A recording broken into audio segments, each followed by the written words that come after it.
Could it be Kat? Thanks for coming! Can you believe I'm like, our best friends are getting married? We don't tell anybody what happened tonight. gosh, a check.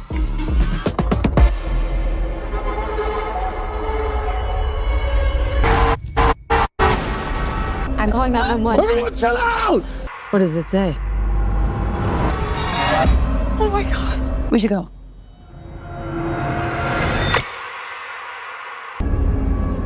What if someone saw? Happened, right? Us. Outside of us, no one knows what. Hello?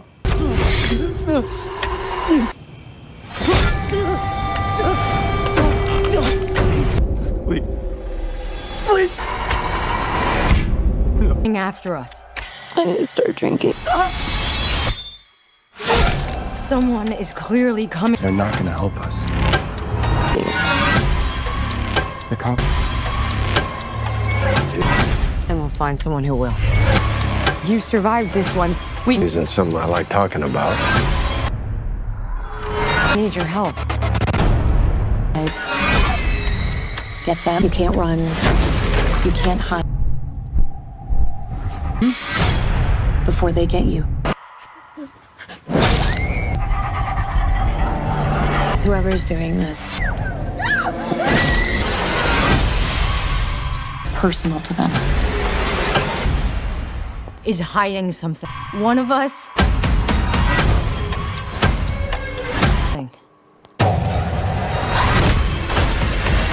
We are not gonna die today. What are you waiting for?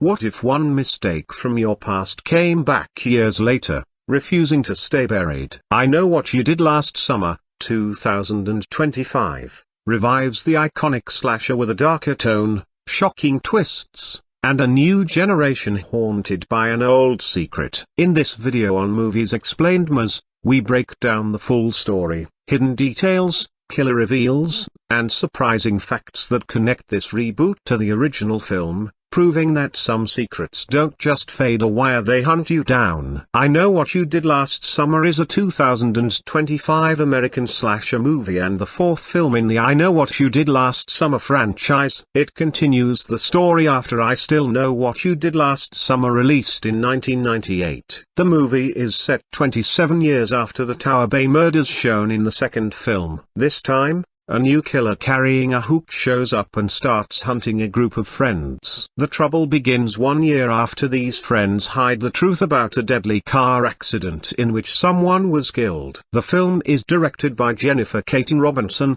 who also helped write the script along with Sam Lansky, based on a story created by Leah McKendrick and Robinson. The movie stars Madelyn Cline, Chase Sui Wanders, Jonah Hacking, Tariq Withers, Sarah Pidgeon, Billy Campbell, Gabriette Bechtel, and Austin Nichols. Freddie Prinze Jr. and Jennifer Love Hewitt returned to the franchise, playing their original roles of Ray Bronson and Julie James from the first two films. The idea for a fourth movie in the series first began in 2014. At that time, Mike Flanagan and Jeff Howard were hired to write a reboot that would have no connection to the earlier movies. However, that version of the film was never made. After the 2021 television series based on the franchise was cancelled, the project was restarted when Jennifer Katin Robinson presented her new vision to Sony Pictures. The film officially entered early development in February 2023, with producer Neil H. Moritz returning to the franchise. In 2024, it was confirmed that Freddie Prinze Jr. and Jennifer Love Hewitt would return, while new cast members were added throughout the year. Filming took place from October 2024 to March 2025 in Sydney and Los Angeles. I Know What You Did Last Summer had its premiere at the United Theatre on Broadway in Los Angeles on July 14, 2025. It was then released in theaters across the United States by Sony Pictures, releasing on July 18. The film received mixed reactions from critics and went on to earn $64.8 million at the worldwide box office. On July 4, 2024, Ava Brooks returns to her hometown of Southport, North Carolina, to attend the engagement party of her best friend, Danica Richards. Ava joins Danica, her ex-boyfriend Milo Griffin, Danica's fiancée Tilda copyright Teddy Spencer, and their distant friend Stevie Ward, who has recently come back after leaving drug rehab. The group drives to watch the fireworks and invites Stevie along. While stopped on a narrow road near a cliff, Teddy accidentally causes a truck driven by a man named Sam Cooper to crash off the edge. Teddy forces everyone to keep the incident secret, and his powerful politician father, Grant, helps hide what happened. Soon after, Teddy and Danica break up. 1 year later, Ava comes back to Southport for Danica's bridal shower, as Danica is now engaged to a new man named Wyatt. Ava meets Tyler Trevino, a true crime podcaster who is visiting the town to investigate the 1997 killing spree by fisherman Ben Willis. During the party, Danica receives a threatening message that says, "I know what you did last summer." That same night, Wyatt is brutally killed by a hook-wielding fisherman who looks very similar to Ben Willis. Tyler later takes Ava to the place where Ben once murdered sisters Elsa and Helen Shivers. Suddenly, the fisherman attacks them. Tyler is killed, but Ava manages to injure the attacker. The group turns to Julie James, a survivor of the original killings, who believes the new fisherman is somehow connected to Sam, the man who died in the truck crash. At a town hall meeting, Ray Bronson, Julie's ex-husband and Stevie's employer, publicly accuses Grant of covering up the 1997 murders to protect the town's image. Ava, Milo, and Stevie discover that Sam's truck once belonged to a local pastor named Judah Gillespie. The fisherman later attacks Danica,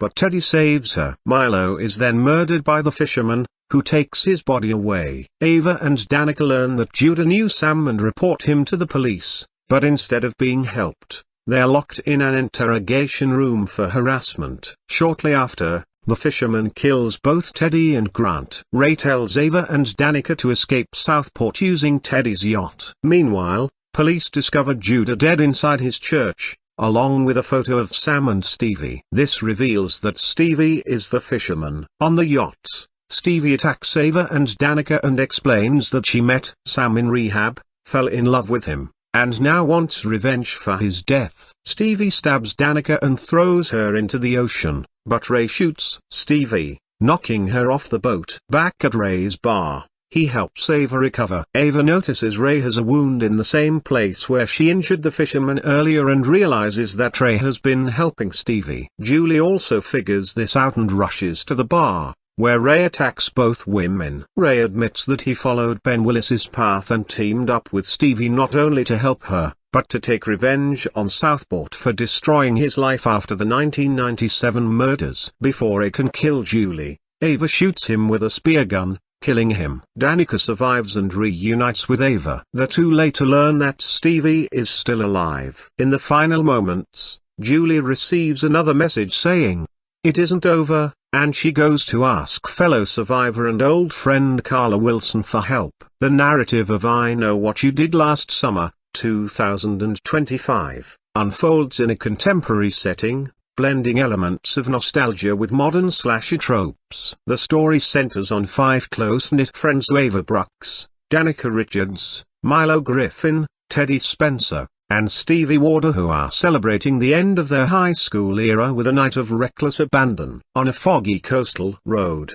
their joyride turns tragic when they inadvertently cause a pickup truck driver to swerve off the road to his death. Panicked and fearing the consequences, the group decides to cover up the incident, dumping the body and swearing a pact of silence. This decision sets the stage for the film's central conflict, as the friends attempt to move on with their lives over the following year. A year later, the anniversary of the accident brings an ominous turn. The group begins receiving cryptic messages and threats from an unknown stalker who clearly knows their secret. The killer, donning the iconic fisherman's slicker and wielding a menacing hook, starts picking them off one by one in increasingly gruesome ways. The film escalates the tension through a series of chases and confrontations, with the friends desperately trying to uncover the identity of their tormentor. Is it someone connected to the victim, a vengeful family member, or perhaps one of their own? driven by guilt or betrayal. As the body count rises, the survivors Ava and her remaining friends realize they need outside help. In a nod to the franchise's legacy, they seek out Julie James and Ray Bronson, the survivors from the 1997 Southport massacre depicted in the original film. Julie, now older and wiser but still haunted by her past, reluctantly offers guidance, warning them about the patterns of such killers. Ray, her steadfast partner, provides practical support, drawing from his own experiences. This intergenerational connection adds layers to the plot, exploring themes of inherited trauma and the cyclical nature of secrets. The film's midpoint features intense sequences, including a beach party ambush where the killer strikes amid flashing lights and chaotic crowds, and a tense home invasion that forces the characters to confront their guilt head-on. Flashbacks intersperse the action, revealing more about the accident night and the friends' individual backstories. Ava's ambition to escape her small town, Danica's hidden vulnerabilities, Milo's loyalty tested by secrets, Teddy's impulsiveness, and Stevie's moral compass straining under pressure. The climax builds to a revelation that ties back to the accident's victim, exposing a web of connections that the friends never anticipated. Without spoiling key twists, the killer's motive delves into themes of justice, revenge, and the digital age's role in exposing secrets, with social media playing a pivotal part in how the threats are delivered. The final confrontations occur in familiar franchise locales, like a foggy pier and abandoned warehouses, culminating in a bloody showdown that tests alliances and survival instincts. Throughout, the plot maintains a brisk pace, clocking in at 111 minutes, with visual motifs like rain-slicked roads and shadowy figures emphasizing the inescapable past. The screenplay, co-written by Sam Lansky and Jennifer Caton Robinson, adapts Lois Duncan's original novel characters while updating the story for a post-Me Too and social media-savvy audience, incorporating elements like viral videos and online harassment into the horror framework. The integration of legacy characters not only serves fan service but also deepens the narrative, showing how one generation's horrors influence the next, creating a meta-layer on slasher film tropes. Cast and characters. Casting for I Know What You Did Last Summer, 2025, was a deliberate mix of rising stars and legacy returns, aiming to bridge generational appeal while refreshing the franchise. Director Jennifer Caton Robinson emphasized selecting actors who could embody the complexities of guilt-ridden teens in a modern context, drawing from diverse backgrounds to add authenticity. Leading the new ensemble is Madelyn Cline as Danica Richards, the group's de facto leader whose charisma masks deep insecurities. Cline, known for her role in Outer Banks, brings a fierce intensity to Danica, portraying her as ambitious yet flawed, a young woman eager to leave her coastal hometown for bigger dreams but haunted by the accident's moral weight. Danica's arc involves grappling with leadership failures, making her a relatable focal point for themes of accountability. Chase Sui Wanders plays Ava Brooks, the introspective and artistic member of the group. Wanders, fresh from projects like The Studio, infuses Ava with a quiet vulnerability, highlighting her internal conflict over the cover-up. Ava's character serves as the emotional core, often voicing the group's doubts and pushing for confession, which creates tension among the friends. Jonah Hawking portrays Milo Griffin, the loyal but conflicted boyfriend figure. With his background in period dramas like The Little Mermaid, Hawking adds a layer of earnestness to Milo, who struggles with loyalty versus self-preservation. His performance captures the physicality required for chase scenes while delving into Milo's backstory of family pressures. Terry Quithers takes on Teddy Spencer, the impulsive hothead whose actions often escalate dangers. Withers, from series like Him, brings raw energy to Teddy, making him both frustrating and sympathetic. Teddy's arc explores impulsivity's consequences, with Withers drawing on personal experiences to authenticate the character's bravado masking fear. Sarah Pidgeon rounds out the core group as Stevie Ward, the moral compass torn between right and wrong. Pidgeon's nuanced acting, seen in Tiny Beautiful Things, shines in Stevie's quieter moments of doubt, providing contrast to the more outgoing characters. Supporting roles add depth. Billy Campbell as a local authority figure investigating the killings, bringing gravitas from his veteran status. Gabriette Bechtel, credited as Gabriette, plays Tyler, a mysterious ally or suspect whose enigmatic presence adds intrigue. Austin Nichols appears in a pivotal role tied to the victim's family, heightening the stakes.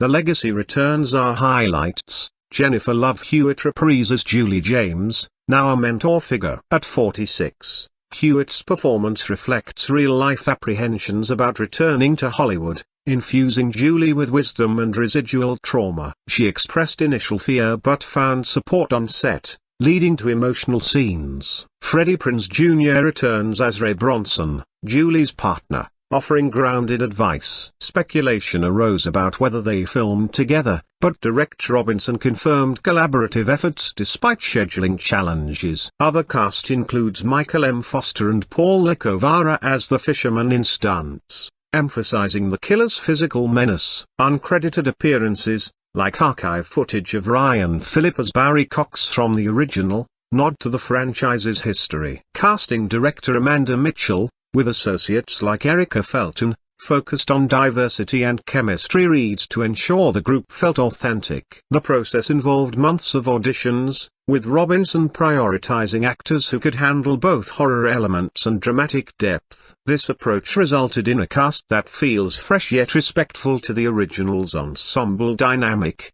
Development and pre-production. The journey to bring a fourth installment of the I Know What You Did Last Summer franchise to theaters was a lengthy process that spanned over a decade, marked by false start, creative pivots, and ultimately a fresh vision that sought to honor the legacy of the original films while introducing the franchise to a new generation of horror fans. The earliest attempt to revive the franchise began in September 2014. When Sony Pictures announced plans to remake the original 1997 film. The studio enlisted Mike Flanagan and Jeff Howard to write the script for what was intended to be a complete reboot of the franchise. This version was positioned as a high-priority project for Sony, with an initial release target of 2016 and an estimated budget ranging from $15 to $20 million.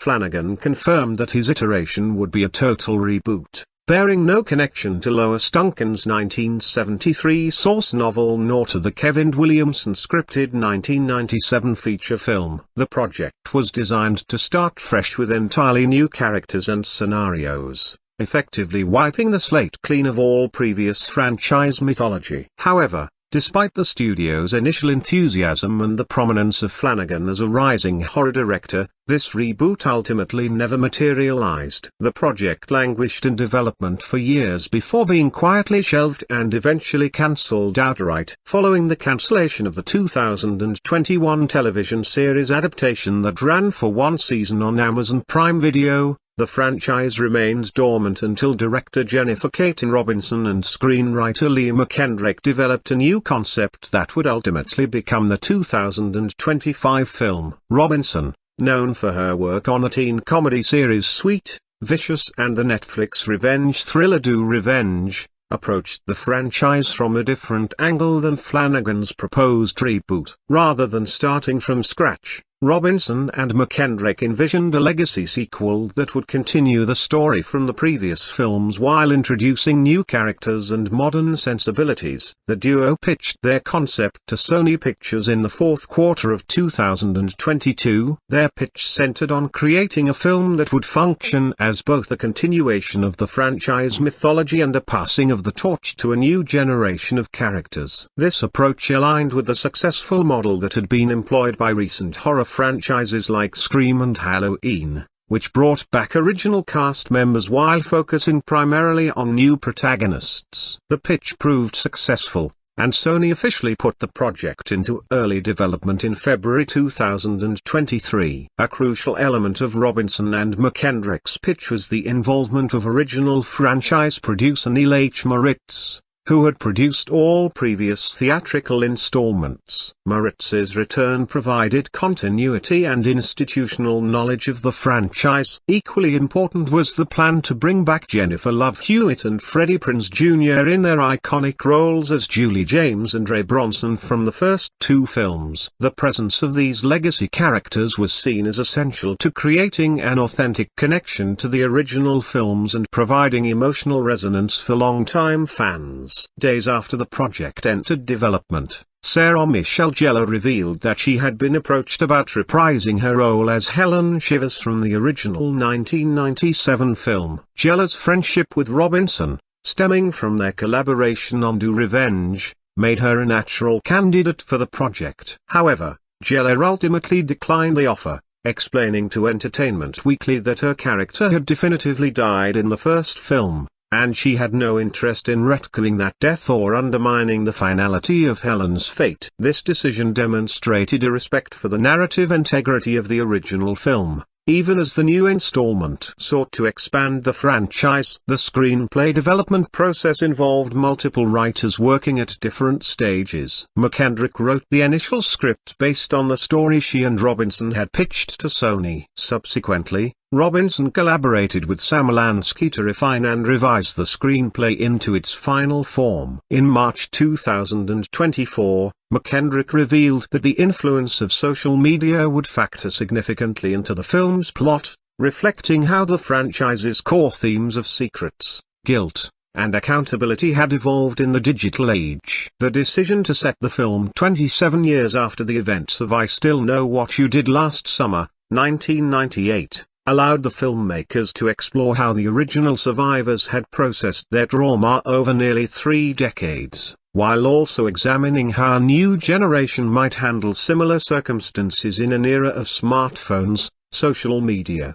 and constant digital surveillance. The screenplay consciously positioned itself as a direct sequel to the second film rather than a third installment, I'll Always Know What You Did Last Summer, 2006. Which had been released direct-to-video. This choice effectively decanonized the third film and allowed Robinson greater creative freedom to craft her vision without being constrained by the continuity of a lesser-known entry in the franchise. In July 2024, Sony officially confirmed that the film would continue the story from I Still Know What You Did Last Summer, cementing its place in the franchise timeline. Sony saw strategic value in not rebooting the franchise entirely but instead creating a passing of the torch-style sequel, similar to recent successful revivals like Scream, 2022, and Creed. This approach allowed the film to honor its legacy while remaining accessible to newcomers who might be unfamiliar with the previous installments. The presence of original cast members would provide emotional weight and continuity,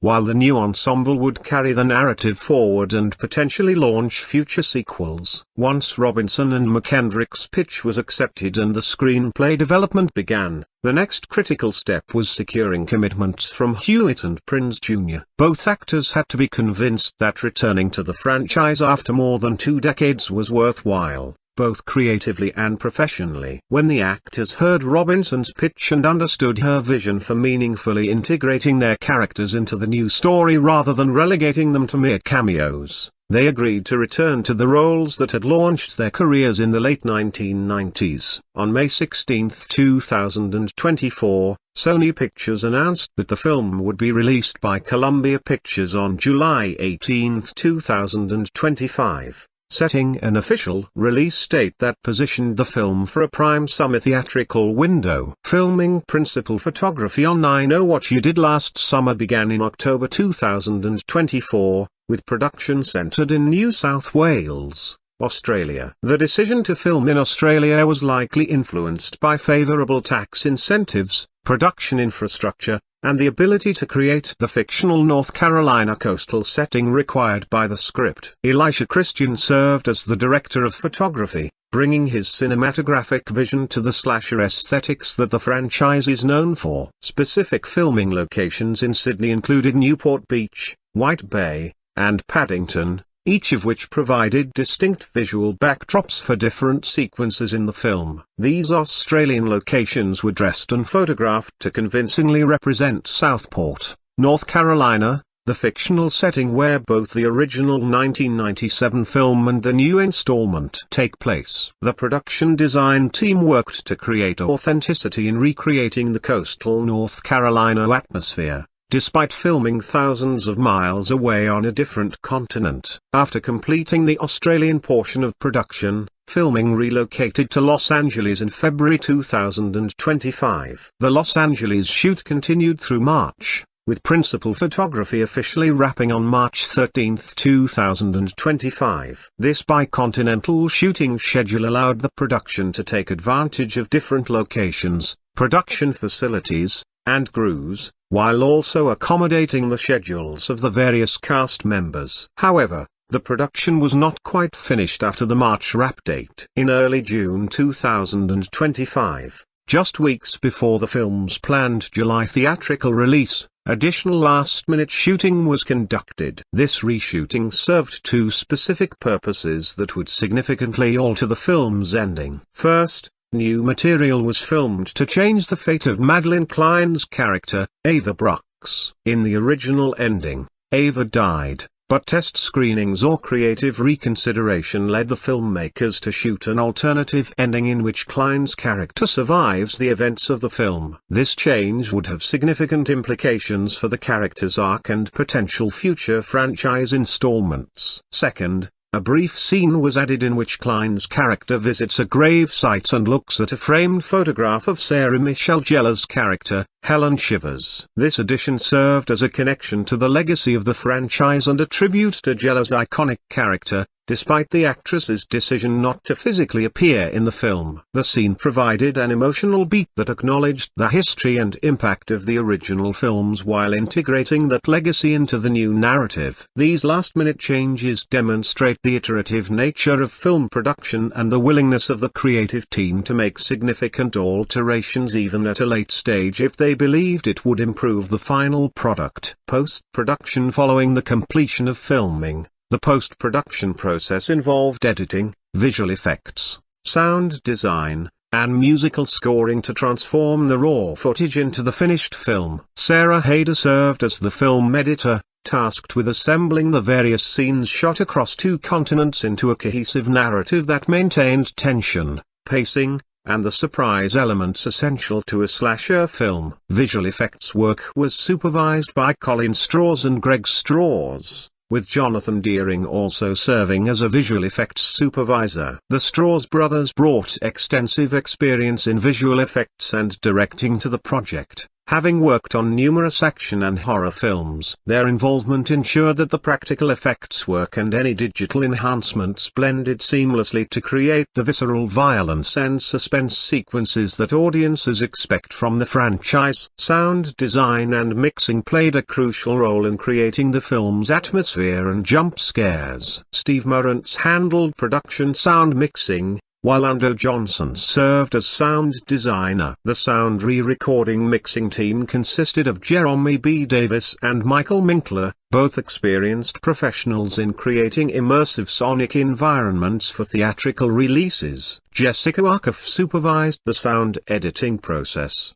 ensuring that every creak, whisper, and scream served the film's horror aesthetics. The production design team of Courtney Andujar and Hilary Andujar created the visual environments and set pieces that established the film's coastal setting in various locations. Patrick James House served as the supervising art director, while Loretta Cosgrove worked as an art director. Lisa Brennan and Kelly Fallon handled set decoration, dressing the environments to create authentic spaces that served both the story and the visual language of the film. Costume design by Marion CEO contributed to establishing character identities and the film's contemporary setting, while also paying homage to the fashion aesthetics of the late 1990s when appropriate. The costumes needed to feel authentic to modern young adults while also creating visual distinctions between the new generation of characters and the returning legacy characters who would be reflecting their age and life experiences in their appearance. Music. Chanda Dancy Darcy was hired to compose the original score for I Know What You Did Last Summer, bringing her compositional talents to the task of creating a musical landscape that would honor the franchise's history while establishing its own sonic identity. Darcy's work needed to balance several competing demands, creating suspense and dread during stalking sequences, supporting emotional character moments, providing energetic accompaniment to chase and action sequences, and incorporating musical callbacks to John Debney's score from the original 1997 film when appropriate. The soundtrack album was released by Milan Records on July 18, 2025, the same day as the film's theatrical release. This simultaneous release allowed fans to immediately access the score and revisit favorite musical moments from the film. The album contains 20 cues composed by Darcy, representing the full scope of her musical work for the film. This release marked the fourth I Know What You Did Last Summer soundtrack album to be issued, following albums for the 1997 original, the 1998 sequel I Still Know What You Did Last Summer, and the 2006 direct-to-video sequel. Rob Lowry served as music supervisor, responsible for selecting and licensing any commercial songs that appeared in the film but were not included on the official soundtrack album. Nicholas J. Ayres worked as orchestrator, translating Darcy's compositions into full orchestral arrangements that could be performed and recorded. The score completion occurred in June 2025. During the same period when the last-minute reshoots were being conducted. This timing suggests that Darcy may have needed to compose additional music or revise existing cues to accommodate the new ending and the added scene at Helen Shiver's gravesite. Release theatrical I Know What You Did Last Summer held its world premiere on July 14, 2025. At the historic United Theater on Broadway in Los Angeles. This premiere event served as the film's introduction to critics, industry professionals, and select audiences before its wide theatrical release.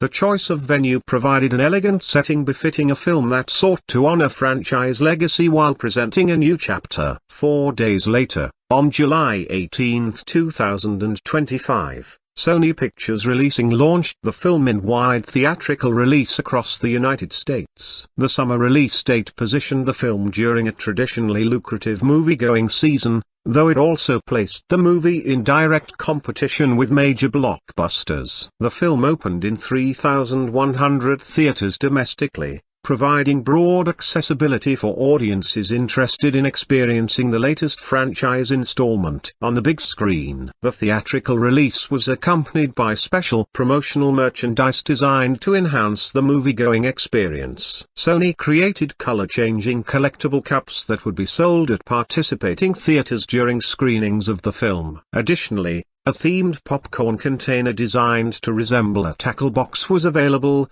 cleverly tying into the film's fishing-themed killer and creating a unique keepsake for fans. These promotional items served both as revenue generators and as tangible connections to the film that audiences could take home. Internationally, the film launched in 58 markets during its opening weekend, expanding its reach beyond North American audiences. This coordinated global release strategy aimed to maximize opening weekend momentum and minimize the impact of piracy by making the film legally available in most major territories simultaneously. Home media. The theatrical window for I Know What You Did Last Summer was relatively brief, reflecting contemporary distribution strategies that seek to capitalize on multiple revenue streams in rapid succession. The film was released digitally on August 26, 2025, just over 5 weeks after its theatrical debut. This digital release made the film available for rental or purchase through various video-on-demand platforms, allowing audiences who had missed the theatrical run or who preferred home viewing to access the film. On October 7, 2025, approximately 11 weeks after the theatrical premiere,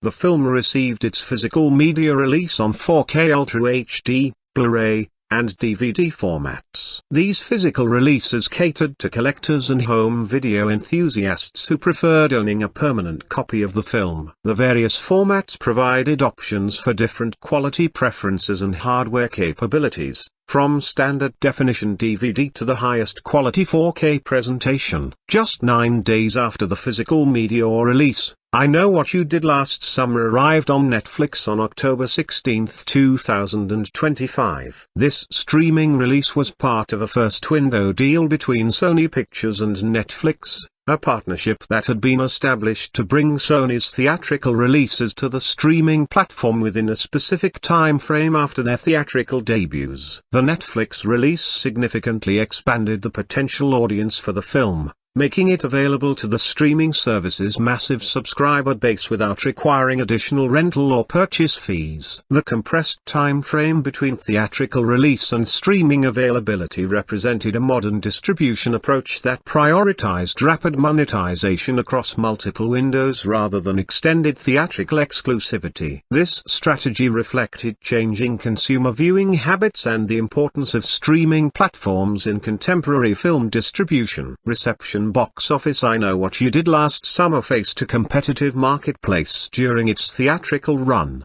with its commercial performance falling short of Sony's hopes and expectations for the franchise revival. The film's box office journey illustrated the challenges facing legacy horror franchises in attracting modern audiences, even with the appeal of nostalgia and returning franchise stars. In the United States and Canada, I Know What You Did Last Summer was released alongside two other new films, the animated musical Smurfs and the drama Weddington. Industry tracking services projected that the horror sequel would gross between $13 and $17 million from its 3,100 theaters during its opening weekend. This forecast positioned it as the strongest of the weekend's three new releases, though significantly behind the continued dominance of Superman, which was expected to maintain the top position in its second weekend. The film's Thursday night preview screenings on July 17, 2025, generated $2.2 million.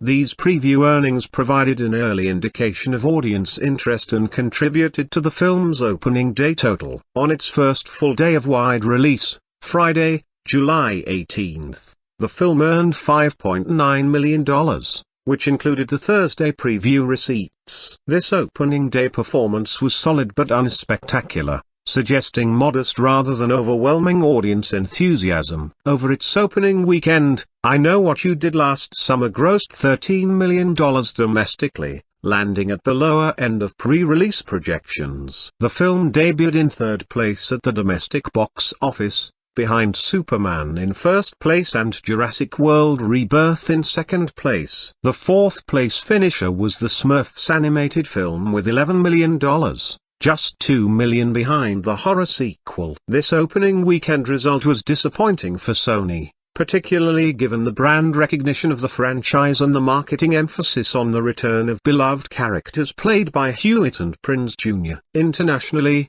the film added $11.6 million from its 58 overseas markets during the opening weekend, bringing its worldwide total to $24.6 million after 3 days of release. While the international component provided a meaningful supplement to the domestic earnings, the combined global opening was still modest for a franchise revival with name recognition. The film's theatrical run continued throughout the summer, but without significant legs that would propel it to blockbuster status. The ultimate domestic total reached $32.2 million in the United States and Canada. International territories contributed an additional $32.6 million, resulting in a worldwide theatrical gross of $64.8 million.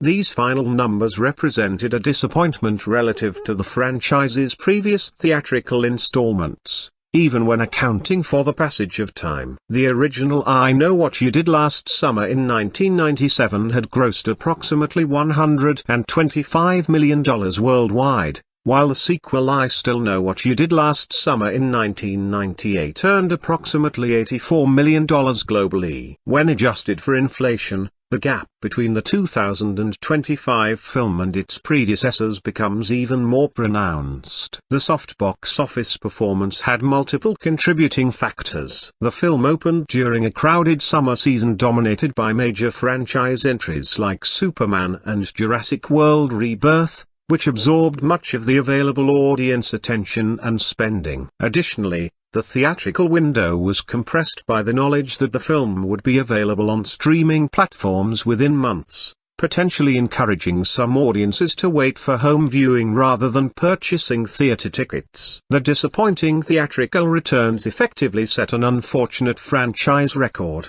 I Know What You Did Last Summer, 2025, became the lowest opening installment in the franchise's history. Even when adjusting the previous film's numbers for inflation to account for changed ticket prices over the decades, the 2025 film's debut was substantially weaker than either of the theatrical releases from the late 1990s. This record illustrated the challenges of reviving horror franchises that had been dormant for more than 2 decades. Even with the inclusion of legacy cast members and contemporary marketing strategies. Industry analysts noted that, while the film wasn't a financial disaster, its modest returns likely precluded immediate plans for further theatrical sequels. The film would need to perform exceptionally well in home video and streaming to justify continued investment in the franchise. However, director Jennifer Katin Robinson expressed openness to creating a sequel if the opportunity arose, indicating that there were ideas for continuing the story with the surviving characters. Critical response: I Know What You Did Last Summer received mixed to negative reviews from film critics, who generally appreciated the film's nostalgic elements and some technical aspects while criticizing its derivative nature, predictable plotting, and failure to bring fresh ideas to the franchise formula. On Rotten Tomatoes, the review aggregation website, the film earned a 36% positive rating based on 212 critics' reviews. This meant that roughly 1/3 of critics gave the film a positive review, while 2/3 responded negatively. The site's critical consensus summarized the prevailing sentiment, faithfully harkening back to the original for better or worse. This I Know What You Did Last Summer reboot serves up plenty of nostalgia without finding a compelling hook of its own. This consensus captured the central criticism that while the film successfully recreated elements that fans remembered from the original, it failed to justify its own existence by offering new perspectives or innovations. Notably, the 36% Rotten Tomatoes score made the 2025 film the second best reviewed installment in the franchise's history, behind only the original 1997 film's 46% score. This unfortunate distinction highlighted that the franchise had never been particularly well received by critics, with each successive installment generally faring worse than its predecessor until the 2025 revival slightly improved upon the sequel and direct-to-video entries. Metacritic, which uses a weighted average of reviews, assigned the film a score of 42 out of 100 based on 33 critics' reviews. This score indicated mixed or average reviews according to Metacritic's classification system. The Metacritic score suggested slightly more critical favorability than the Rotten Tomatoes percentage, though both metrics pointed to a lukewarm critical reception overall. Audience response, as measured by CinemaScore exit polling, was similarly underwhelming. Moviegoers surveyed on opening night gave the film an average grade of C+ on CinemaScore's A+ to F scale. This grade represented decidedly mixed word of mouth, suggesting that even audiences predisposed to enjoy the film, those who chose to see it on opening night, came away with reservations. The C+ grade likely contributed to the film's modest box office legs, as weak audience scores typically correlate with poor word of mouth and diminished repeat viewing. Individual critics offered varied perspectives on the film's strengths and weaknesses. Alison Foreman of IndieWire provided one of the more positive takes, awarding the film a B+ grade and describing it as a lean, mean serial killer flick. Foreman's review suggested appreciation for the film's straightforward approach to slasher conventions and its efficiency in delivering genre pleasures without excessive pretension or attempts at meta-commentary. Entertainment Weekly critic Jordan Hoffman gave the film a B grade, noting that clever moments and a sensational performance from Madelyn Cline keep the movie, mostly, alive. Hoffman's review highlighted Cline's work as a standout element that elevated the material, suggesting that her performance brought energy and charisma that compensated for some of the screenplay's shortcomings. The qualifier, mostly, suggested that even this more favorable review recognized significant flaws that threatened to undermine the film's entertainment value. On the negative end of the spectrum, Brian Tallarico of RogerEbert.com delivered a scaling assessment, awarding the film 1 out of 4 stars. Tallarico wrote, "The overall shallowness of I Know What You Did Last Summer would be fine if it were just better made." This critique identified a fundamental problem. The film lacked both intellectual depth and technical craftsmanship, offering neither thoughtful horror commentary nor particularly well-executed thrills. For Tallarico, the film failed on multiple levels simultaneously, neither embracing its pulpy origins with sufficient skill nor attempting to transcend them with more ambitious storytelling. Several critics noted the film's relationship to recent trends in horror franchises. Multiple reviews compared I Know What You Did Last Summer to the recent Scream films, which had successfully revived that franchise by bringing back legacy characters while focusing on new protagonists. Critics observed that while I Know What You Did Last Summer attempted to replicate this formula, it did so less successfully, with some reviewers feeling that the new characters were less compelling than their Scream counterparts and that the integration of legacy characters felt more obligatory than organic. The return of Jennifer Love Hewitt and Freddie Prinze Jr. received generally positive notices, with critics acknowledging that both actors brought professionalism and genuine commitment to their roles despite the passage of nearly 3 decades since their previous franchise appearances. However, several reviewers noted that the screenplay didn't give these legacy characters sufficiently meaningful material, relegating them to supporting roles when their presence was marketed as a major selling point. Some critics suggested that the film would have benefited from either giving Hewitt and Prinze Jr. more substantial screen time and agency in the plot, or alternatively, focusing exclusively on the new characters without the distraction of nostalgia-driven cameos. The performances of the new cast members received mixed assessments. Madelyn Cline earned the most consistent praise, with multiple critics singling out her work as energetic and charismatic. Chase Sui Wonders also received favorable mentions from some reviewers, who appreciated her screen presence. However, the male cast members and some of the supporting players were criticized for one-dimensional characterizations, with reviewers noting that the screenplay failed to develop most characters beyond basic archetypes. A recurring criticism concerned the film's treatment of suspense and scares. Multiple reviewers noted that the film relied heavily on predictable jump scares rather than building sustained tension or dread. Critics observed that the killer's identity was telegraphed early in the film, undermining any mystery or surprise that might have engaged audiences. Some reviewers pointed out logical inconsistencies and character behaviors that defied common sense, the hallmarks of lesser slasher films that prioritize body count over coherent storytelling. The film's attempts at meta-commentary and self-awareness received mixed reactions. Some critics appreciated moments when characters acknowledged genre conventions or commented on nostalgia,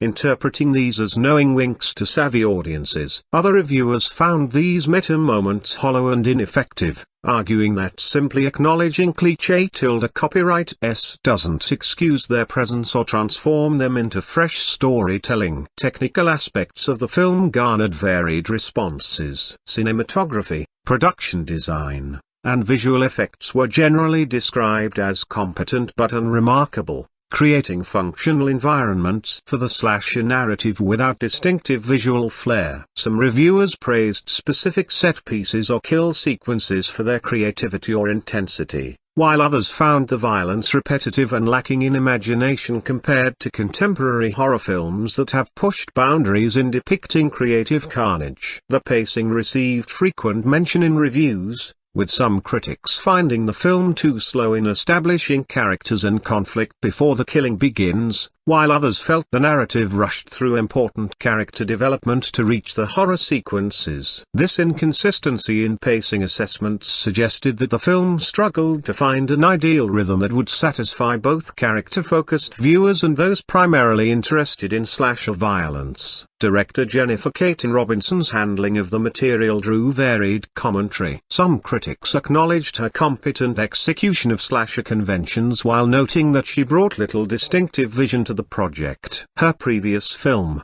Do Revenge, had earned praise for its stylish presentation and sharp dialogue, leading some reviewers to express disappointment that I Know What You Did Last Summer felt more anonymous and by the numbers. A few critics suggested that Robinson might have been constrained by franchise expectations and studio mandates, unable to bring the same creative freedom she had enjoyed on her earlier, more personal project. The screenplay by Robinson and Sam Lansky, from a story by Liam McKendrick and Robinson, received significant criticism for its formulaic structure and predictable plotting. Critics noted that the script closely followed the template established by the 1997 original without meaningfully updating it for contemporary audiences or finding new angles on the material. The dialogue was described variously as serviceable, clunky, or occasionally witty, with most reviewers finding it adequate but unmemorable. The film's social media subplot, which McKendrick had mentioned as a significant element during development,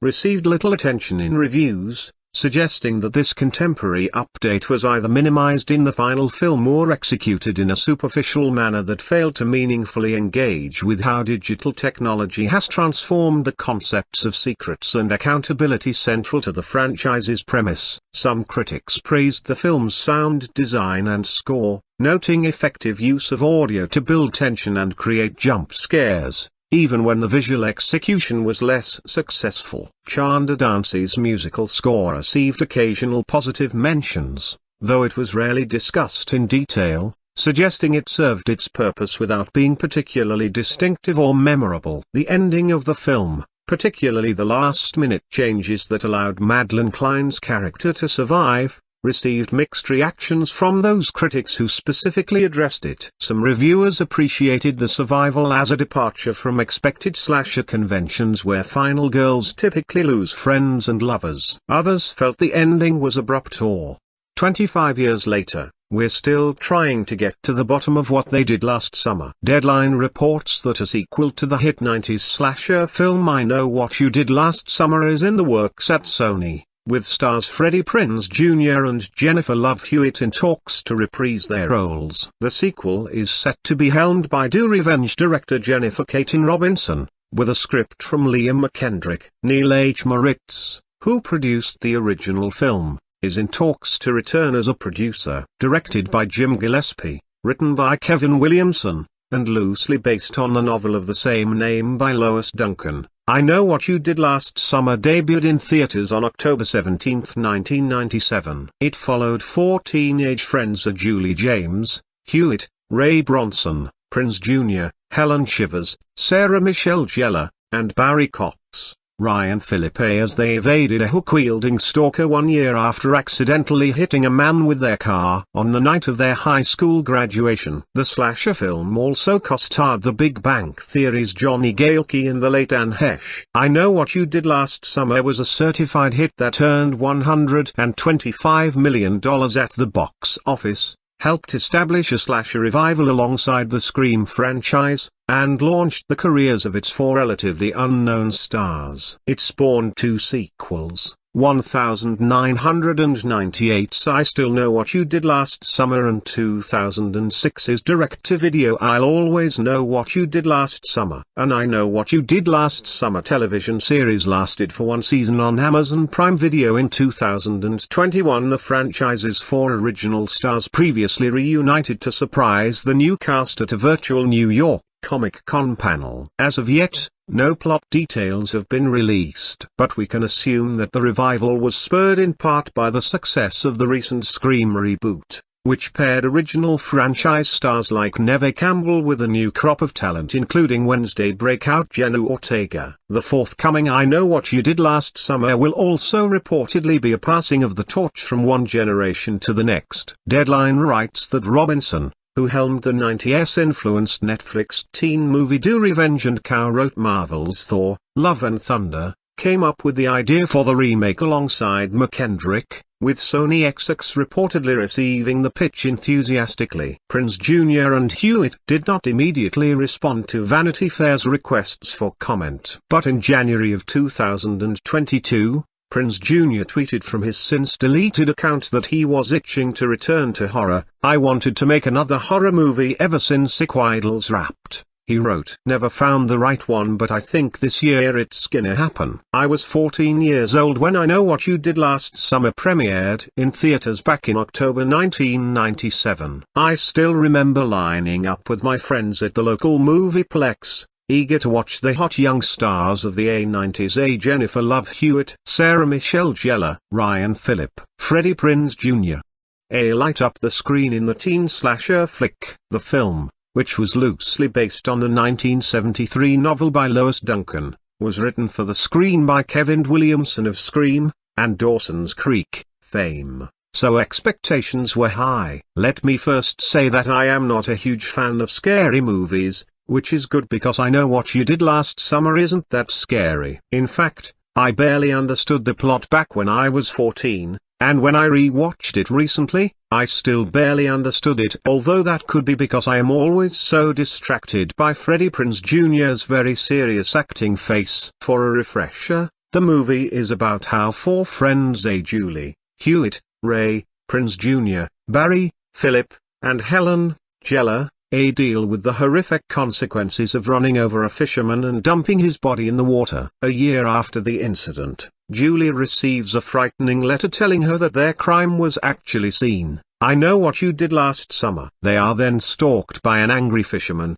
who, yes, has a deadly hook and isn't afraid to use it. Okay, so the film's a little cheesy. Why do I watch it every year? Other than my weird fantasy of wanting to live in a small, all-season town in New England that's obviously cursed, I keep returning to the flick because of a 90s nostalgia. Where else can I stare at dreamboats that used to grace my 4Me and 17 covers and lust after clothing that, no matter how hard Zara and Urban Outfitters try to replicate, is just not gay 90s fashion? Anyway, do I think I Know What You Did Last Summer is one of the must-see movies of A90s teen movies? Absolutely. Do I think it's a good movie? Not really. But so what? I still think it's worth checking out again, even if you want to figure out just exactly who the heck is Billy Blue. Here are my thoughts and questions. Spoilers ahead. Who is the guy on the cliff? The movie opens with this chilling and confusing image of a fisherman on a cliff. I think it's supposed to be Billy Blue, or the guy they run over, or they think they run over him, but it's not him. So this guy actually doesn't have anything to do with the accident, right? Or is it the fisherman with the hook? Why are we opening the movie with this? I've never quite understood this opening,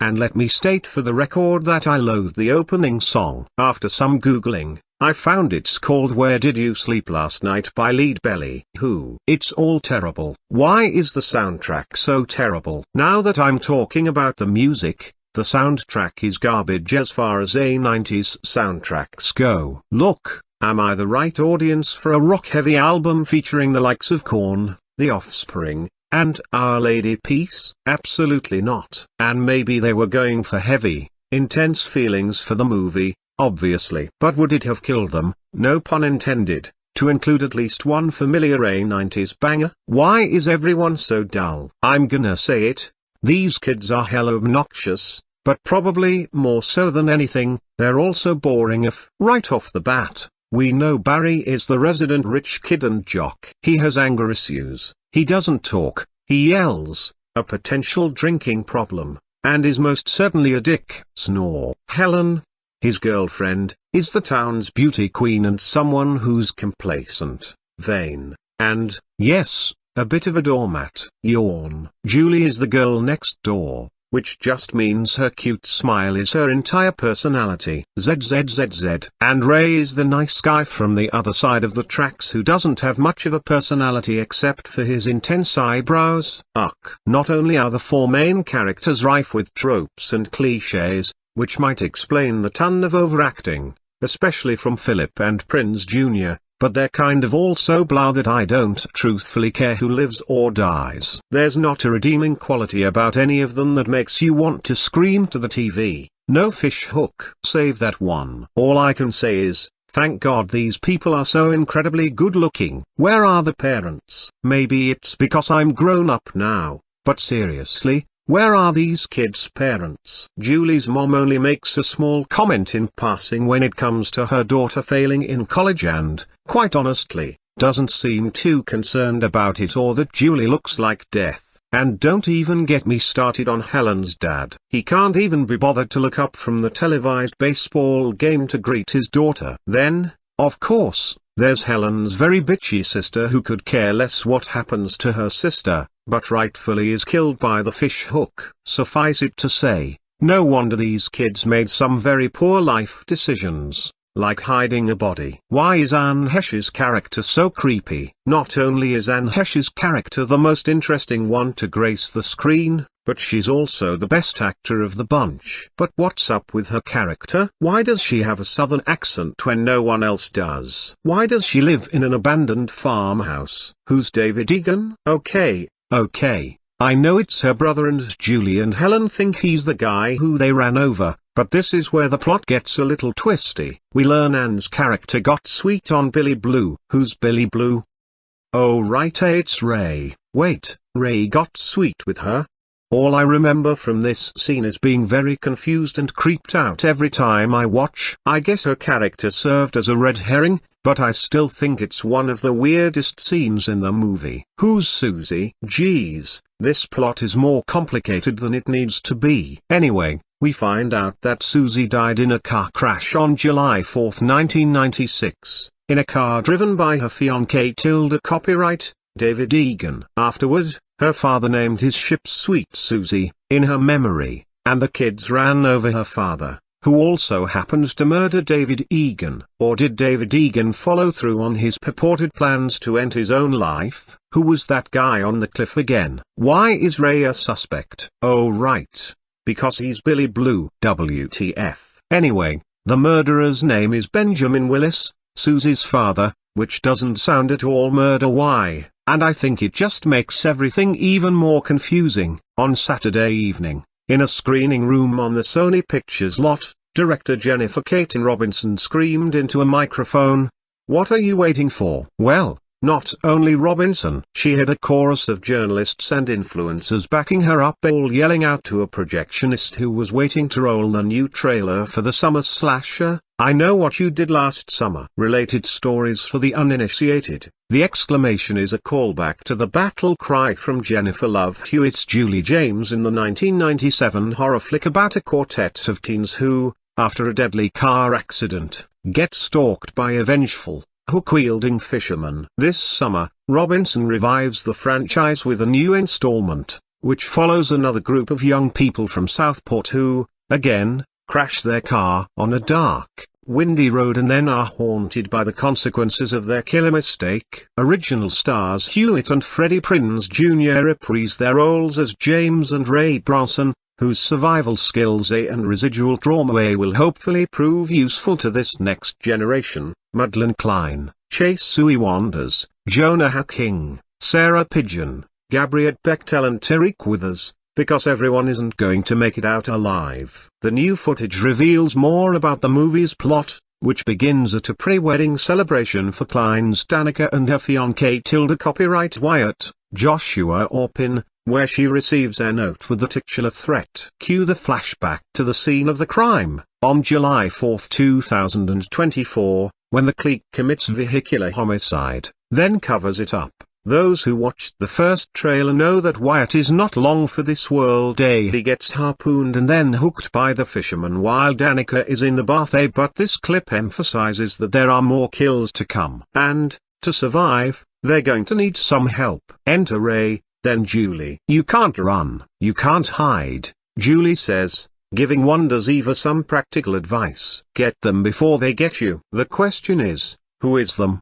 Because, as the trailer teases, it seems someone in the group is actually a killer. In the 2.5-minute trailer, Eagle-eyed fans will spot some callbacks to the original movie and recognize some of Southport's more infamous locations, like the Croker Queen Pageant Hall, where Sarah Michelle Gellar's Helen Shivers begins her epic chase scene with the fisherman in the original movie. These kids have their fair share of fight scenes and scream queen moments, too. The clip ends with a final thriller close-up of Julie, gravely asking, "What are you waiting for?" As the screen cut to black and the guests cheered their approval at the launch event, Robinson was joined by the film's stars Madelyn Cline, Chase Sui Wanders, Sarah Pidgeon, Gabrielle Bechtel and Tariq Withers, as well as co-writer Sam Lansky to discuss all the stabs, scares and screams to come when the movie hits theaters on July 18th. Becoming a scream queen, or king, is harder than it looks, though. I dare you all to go home and try to scream for as long as you can. It's harder than you think, Wonders told the crowd during the Q&A, moderated by author and podcaster Danny Pellegrino. The 8 scream queens that have come before me, I have the utmost respect for. I think all of us have a hearty scream in here, but following in the footsteps of Jennifer Love Hewitt and Sarah Michelle Gellar, the two of them have amazing screams. Capturing the magic of the original film was a challenge Robinson was ready to accept. The Someone Great and Do Revenge filmmaker was such a huge fan of the franchise that when Sony called to ask if she had a take on it, she agreed to sign on before the executives finished saying the title. Before they said the word "A Summer," I was like, yes, thank you, I'll do it, Robinson recalled. But, as she and Lansky worked on the script, they got into a heated argument about the 1998 sequel I Still Know What You Did Last Summer. The debate was never over whether the sequel is canon, but how much that movie's traumatic events would color Hewitt's return, and thus dampen the really fun slasher movie Robinson intended to make. Jen and I had gone to Southport, North Carolina ourselves just to experience Southport in all its authenticity. And that night, we were staying in hotel rooms next to each other, and we decided to watch I Still Know a Broken Bar, Lansky explained. As we got deeper and deeper into it, I was like, hey man, if this happened to you, not once, but twice a broken bar, I would never trust anyone again. Ultimately, I think we came to a really healthy middle ground, a healthy compromise, in terms of how traumatized and shaped by what happened to her, Julie is. About recruiting Hewitt and Prinze Jr. to be involved, Robinson said, there was no movie without them. She pitched them directly on the premise, giving them her spiel about why the movie should exist now. Then, once they were on board, they worked closely to develop the characters. This movie is about how trauma informs and shapes and changes you underneath all the fun screamy gags, Robinson said. It was about figuring out exactly what these people would be like today, later in adulthood, having lived with what happened to them for as many years as they have. What about Carla, played by RB superstar Brandy, Julie's college bestie who also survived the sequel? Audiences can expect an update on her whereabouts. Go see the movie, Robinson said, and see it on opening weekend. Indeed, balancing a reverence for the source material with creating a fresh, new story was challenging, but the filmmakers relished finding fun ways to pay homage to what came before. We never wanted to do anything, for lack of a better word, gratuitous, like for the sake of doing it, Robinson said. The way that we have built the lore of, especially the first movie, into this movie, allowed us to play with things from the original in a way that felt like it was a part of their story as well, rather than it being on top. It is very much woven within the fabric of this new installment. In helping this movie have its own identity, Robinson upgraded a few key elements, including the fisherman's costume. It's years later, so it's a different slicker. The other thing and zero shade to the original Hook. We love her but she's, like, not sharp. The filmmaker quipped. So, Robinson worked with the production design team to craft a new hook with a markedly sharper point, and not only that, but the inside of the hook is also a blade, she said. So, we made it really bad. The prop was the first thing Bechtel encountered when she got on set. I was like, this is the scariest thing I've ever seen, she recalled. The real one was a hazard. Naturally, a sharper weapon leads to bloodier and even more extreme kills. There are a lot of twists, figuratively and literally, with the hook. There's just more exacting revenge, Pigeon teased. The kills, I think, are incredibly creative in the movie that we made. And on a bigger screen, there's way more blood, way more guts. It's like Costco version. Sony is certainly hoping that the movie will bring in massive amounts of dough at the box office. If all goes well, are there plans for a sequel? I don't greenlight that, Robinson said, laughing as she admitted that it has been discussed. We have an idea. Some people survive a broken bar. Sony's reboot of I Know What You Did Last Summer has found its principal cast. Kamala Mendes, Madelyn Cline, Sarah Pigeon, Tariq Withers and Jonah Hawking are in talks to join the cast of the 1997 horror flick Redux. The original film followed four young friends bound by a tragic accident who are reunited when they find themselves being stalked by a hook-wielding maniac. The film became a cult classic, earned over $125 million worldwide and led to the sequel I Still Know What You Did Last Summer. Original stars Freddie Prinze Jr. and Jennifer Love Hewitt are in talks to return. Jennifer Katin Robinson, Do Revenge, is directing the film, which is written by Sam Lansky and Katin Robinson off a draft by Leah McKendrick. Neil Moritz is producing. Sony Pictures will release the film in theaters on July 18, 2025. Riverdale Alan Mendes most recently starred in romantic comedies Upgraded and M.A. Superscripto Sicker. Other credits include Dangerous Lies, Palm Springs and Do Revenge. Cline stars as Sarah Cameron on Netflix's popular series Outer Banks, which recently wrapped its fourth season. In film, she's also appeared in Rian Johnson's Glass Onion, a Knives Out mystery and focus features Boy Raised. Her television credits include Stranger Things and Vice Principals. Hawking recently starred as Prince Eric in Disney's live-action version of The Little Mermaid with Halle Bailey. His other credits include The Tattooist of Auschwitz and The Flatshare. Withers, best known for his work on FX series Atlanta, most recently wrapped him for Universal Pictures and Monkey Paw Productions. He's also had recurring roles on Tell Me Lies and The Game for Hulu and Paramount Plus. Pigeon is currently starring on Broadway in Stereophonic and reprising the role of Diana, which she originated off-Broadway at Playwrights Horizons. Her performance earned her a 2024 Tony nomination for the Best Performance by an Actress in a Featured Role in a Play. On the TV side, Pigeon appeared in Tiny Beautiful Things and The Wilds. Up next she will star in David Siegel, Scott McGee's film The Friend with Naomi Watts and Bill Murray. Mendes is repped by Carr, Luba Rocklin Entertainment and Hanson Jacobson Teller Hoberman. Cline is repped by Carr, Entertainment 360, Imprint, Bold Talent Agency and Hirsch Wallerstein Hayem Matloff and Fishman. Pigeon is repped by Gersh, Anonymous Content and Jackaway Austin Ty Erman Wertheimer Mandelbaum Morris Bernstein Tratner Auerbach Heineck Jaime Levine Sample Cline. Withers is repped by Carr and Jeff Heineck and Ryan Levine at Jackaway Austin Ty Erman. Hawking is repped by United Agents and Carr. This summer, I Know What You Did Last Summer will join the hot trend of Lego sequels, requels, and Jennifer Love Hewitt and Freddie Prinze Jr. will be featured as the requisite franchise veterans.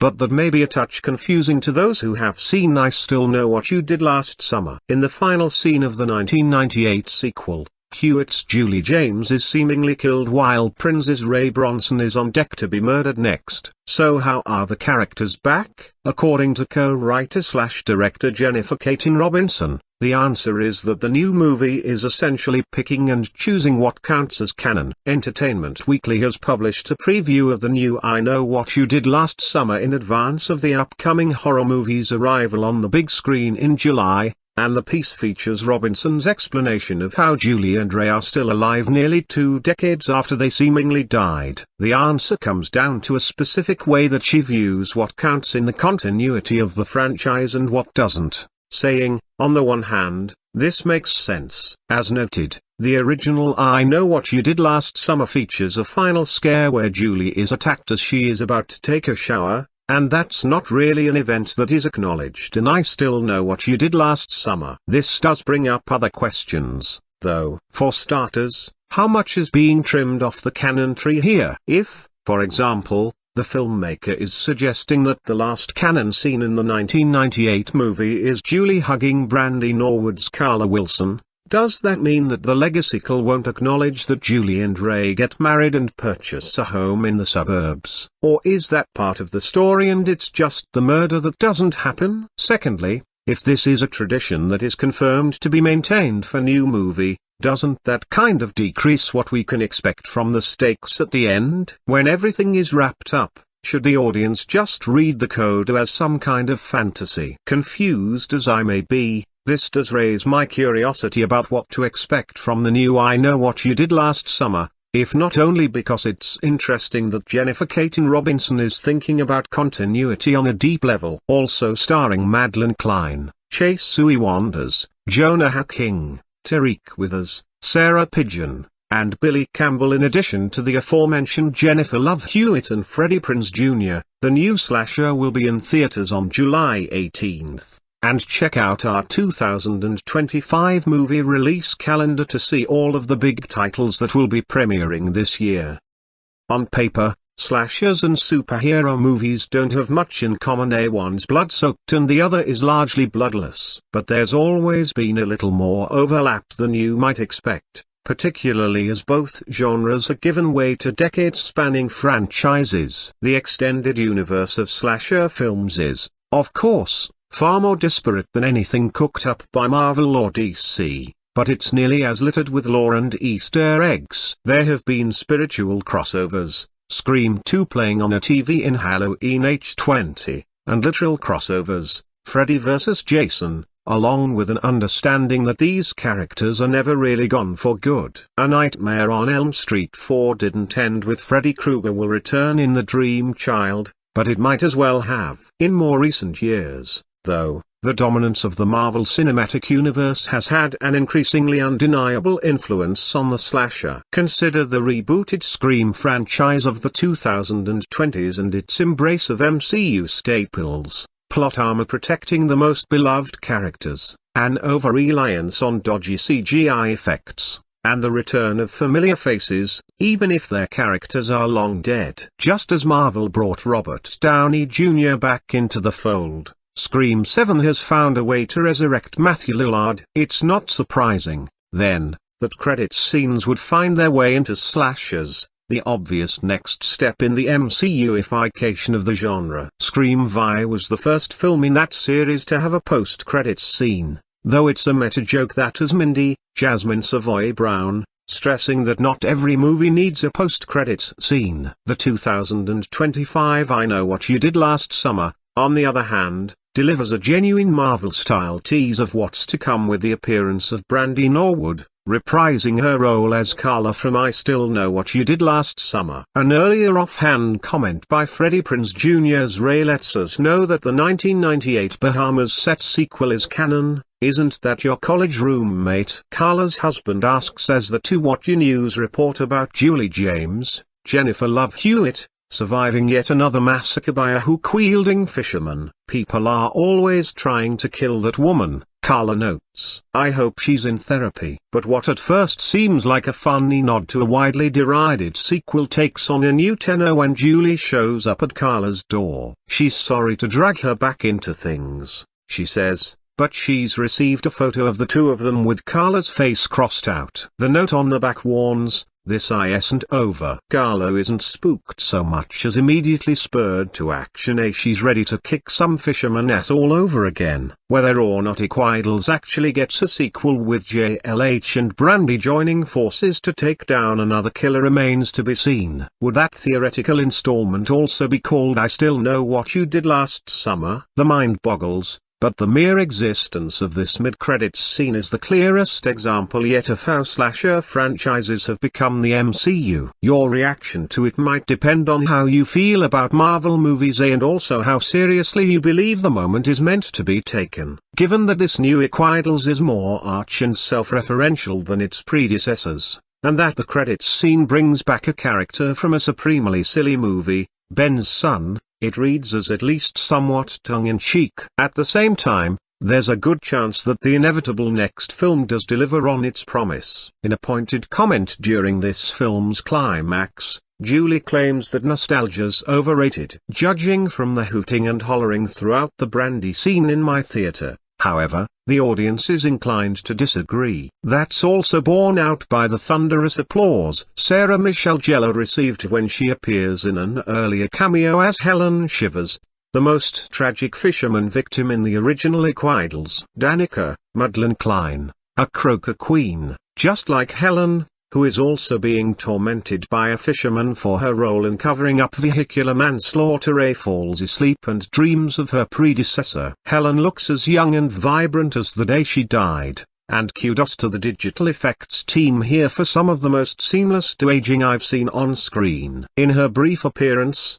Gellar fares much better than Skeet Ulrich in the recent Scream movies. Helen isn't a Force ghost or angelic vision, so she gets to be scarier than the real Helen would be. I didn't want to die either, but we did a bad thing, and when you do something bad, you need to pay, she snarls as her face decays and she slashes at Ava with a hook. Ultimately, the scene is harmless fan service and a welcome surprise for SMG fans still recovering from her criminal underutilization on Dexter, Original Sin. But there's no denying that it also has the flavor of the MCU, which, in addition to never letting characters stay dead, so often seems guided by giving the fans what they want. That's not necessarily a problem, particularly in a movie as fun as Iquidals. In a larger sense, though, there's something grim about the reminder that in 2025, all genres worship at the altar of IP. I've interviewed thousands of people across various areas of the entertainment industry over the past 2.5 decades. After doing so many interviews, it's easy to develop a list of favorites, and Jennifer Love Hewitt is definitely in my top 5. She's an absolute delight to talk to, and her energy is just infectious. You can tell she genuinely appreciates being part of this industry and brings such an upbeat, positive spirit to every conversation. This is the second time I've had the opportunity to speak with Jennifer in the past 2 months. The first time was for 911 back in May. We spoke for almost an hour and had an absolute blast talking about everything from her family to the evolution of her career. This time around, the conversation was much shorter and far more focused on I Know What You Did Last Summer. Being born in the early 80s, I grew up loving most things released during the 80s and 90s. Those two eras were my jam, which means I was very much aware of all things JLH. I remember seeing her on television as a kid, right alongside other 90s icons like Britney Spears, Justin Timberlake, Lindsay Lohan, and Mandy Moore. I first stumbled upon her acting career when she appeared in House Arrest, which was quickly followed by Party of Five and then, of course, I Know What You Did Last Summer. What's crazy about I Know What You Did Last Summer is that it launched the careers of 4 actors, including Sarah Michelle Gellar and Jennifer Love Hewitt. While both actresses had already made a name for themselves on television, the industry hierarchy in the 90s was very different from today. TV actors were often seen as lesser than film actors, so when they successfully crossed over into film, it was a big deal. In this interview with Jennifer Love Hewitt, we covered a lot of ground in a short amount of time. We discussed her initial reservations about returning to the franchise, how she approached playing Julie James again after 28 years of emotional trauma, her involvement in the creative process, her love of nostalgia, and finally, whether or not her children might follow in her footsteps into the entertainment business. You can watch the entire interview, or if you wish you read the Q&A portion of the interview. You can read that below. What reservations did you have about returning to the franchise? JLH. I only had one reservation, and it was very short-lived. It was just, could we, in the amount of time that I was allowed to be in this movie because of my day job and everything else, could we find and see a version of Julie that the audience would feel proud of, that they would be happy with? That was very nerve-wracking for me personally, and I think for Jean, the film's director, too. We just wanted to make sure because it's different. right? The rest of the movie is allowed to be whatever it wants to be. But for the Ray character and the Julie character, we really had a responsibility to say, this is where these people have been. This is who they are now. And we had to do that quickly. I felt nervous about that. But then once we put the pieces together, once we figured out who she was going to be and how that was going to fit into the movie, I was psyched. I just knew that we had done right by her. And I think the audience will be really happy. Ab, what was your approach to playing Julie so many years later after 28 years worth of lived-in trauma? JLH, I love playing characters with this stuff. And I love being a person who is able to act in and be in the bodies of our characters who have trauma, who experience that. 28 years of trauma lived in is a lot. And I felt like my most important thing for Julie was that trauma had not healed. I wanted it to not heal, because it happened to her at 18. When I went back and watched the first movie again with my children, as their first horror movie, I realized something totally new about her that I had not noticed before, which is how silenced she was on the road that night. She was with a group of people who literally looked at her in 30 seconds and said, "Be quiet, and don't ever say anything about this again." And that is just not who she is or who she was. I think that when you live being silenced for that long, a broken bar, the interesting thing about being a professor and telling people about trauma, being able to talk to her students about that without saying, this is me that I'm talking about, like, I am coming from a teacher angle, but I am actually this is my trauma, was so genius and so great of Jen to put in the movie. Then being able to go back and face her trauma,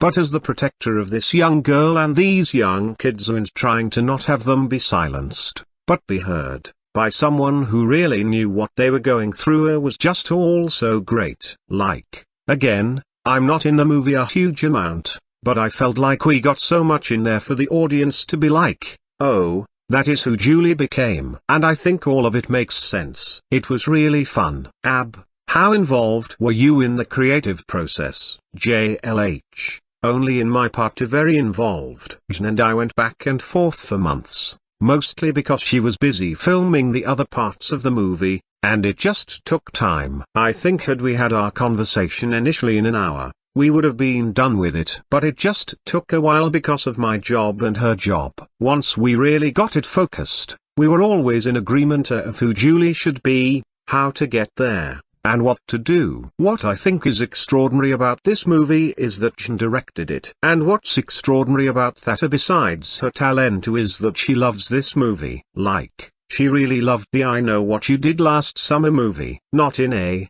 yeah, this will be fun for me to take on kind of way, but like, genuinely as a fan. Because of that, I think you see her love for that movie. You see her love for the 90s and nostalgia. You see her love for Julie and Ray and their unfinished business and unfinished stories. And you see her love for wanting to make fun, interesting horror. It's just great. The movie feels like a celebration of all the right things. And for a summer movie like, yes, just grab the popcorn and enjoy. It is just perfect, in my opinion. Ab, Julie says to Ray in the film, nostalgia is overrated.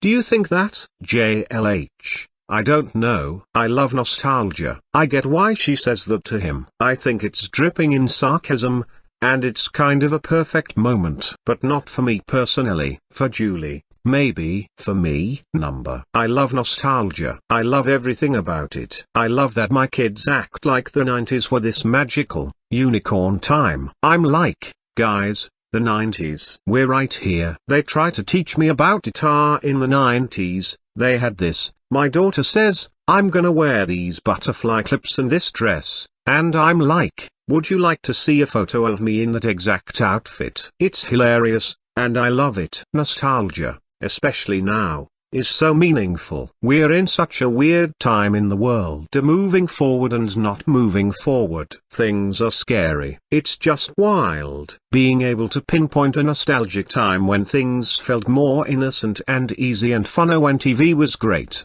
movies were great, music was great, fashion was great. Oh, it's beautiful. So I say, wrap yourselves in nostalgia. Go there. Love it, stay in it, and come back to reality later. And if I had to choose, I'd choose the 90s, for sure. Ab, Do your kids want to be involved in the entertainment world? JLH, yeah, it's funny. I think my daughter is really curious about it. And I think people are curious about her, too, because she really does look like you. Well, she walked on set in her little outfit at one point, and people were like, "That's literally Julie James from 115 years ago." And I'm like, alright, I know. She's definitely curious. The baby, on the other hand, is a total performer like me times 1,000. When I was 3, I don't know what he's going to do, but it's going to be something out there with people. I can just tell. Atticus, I think,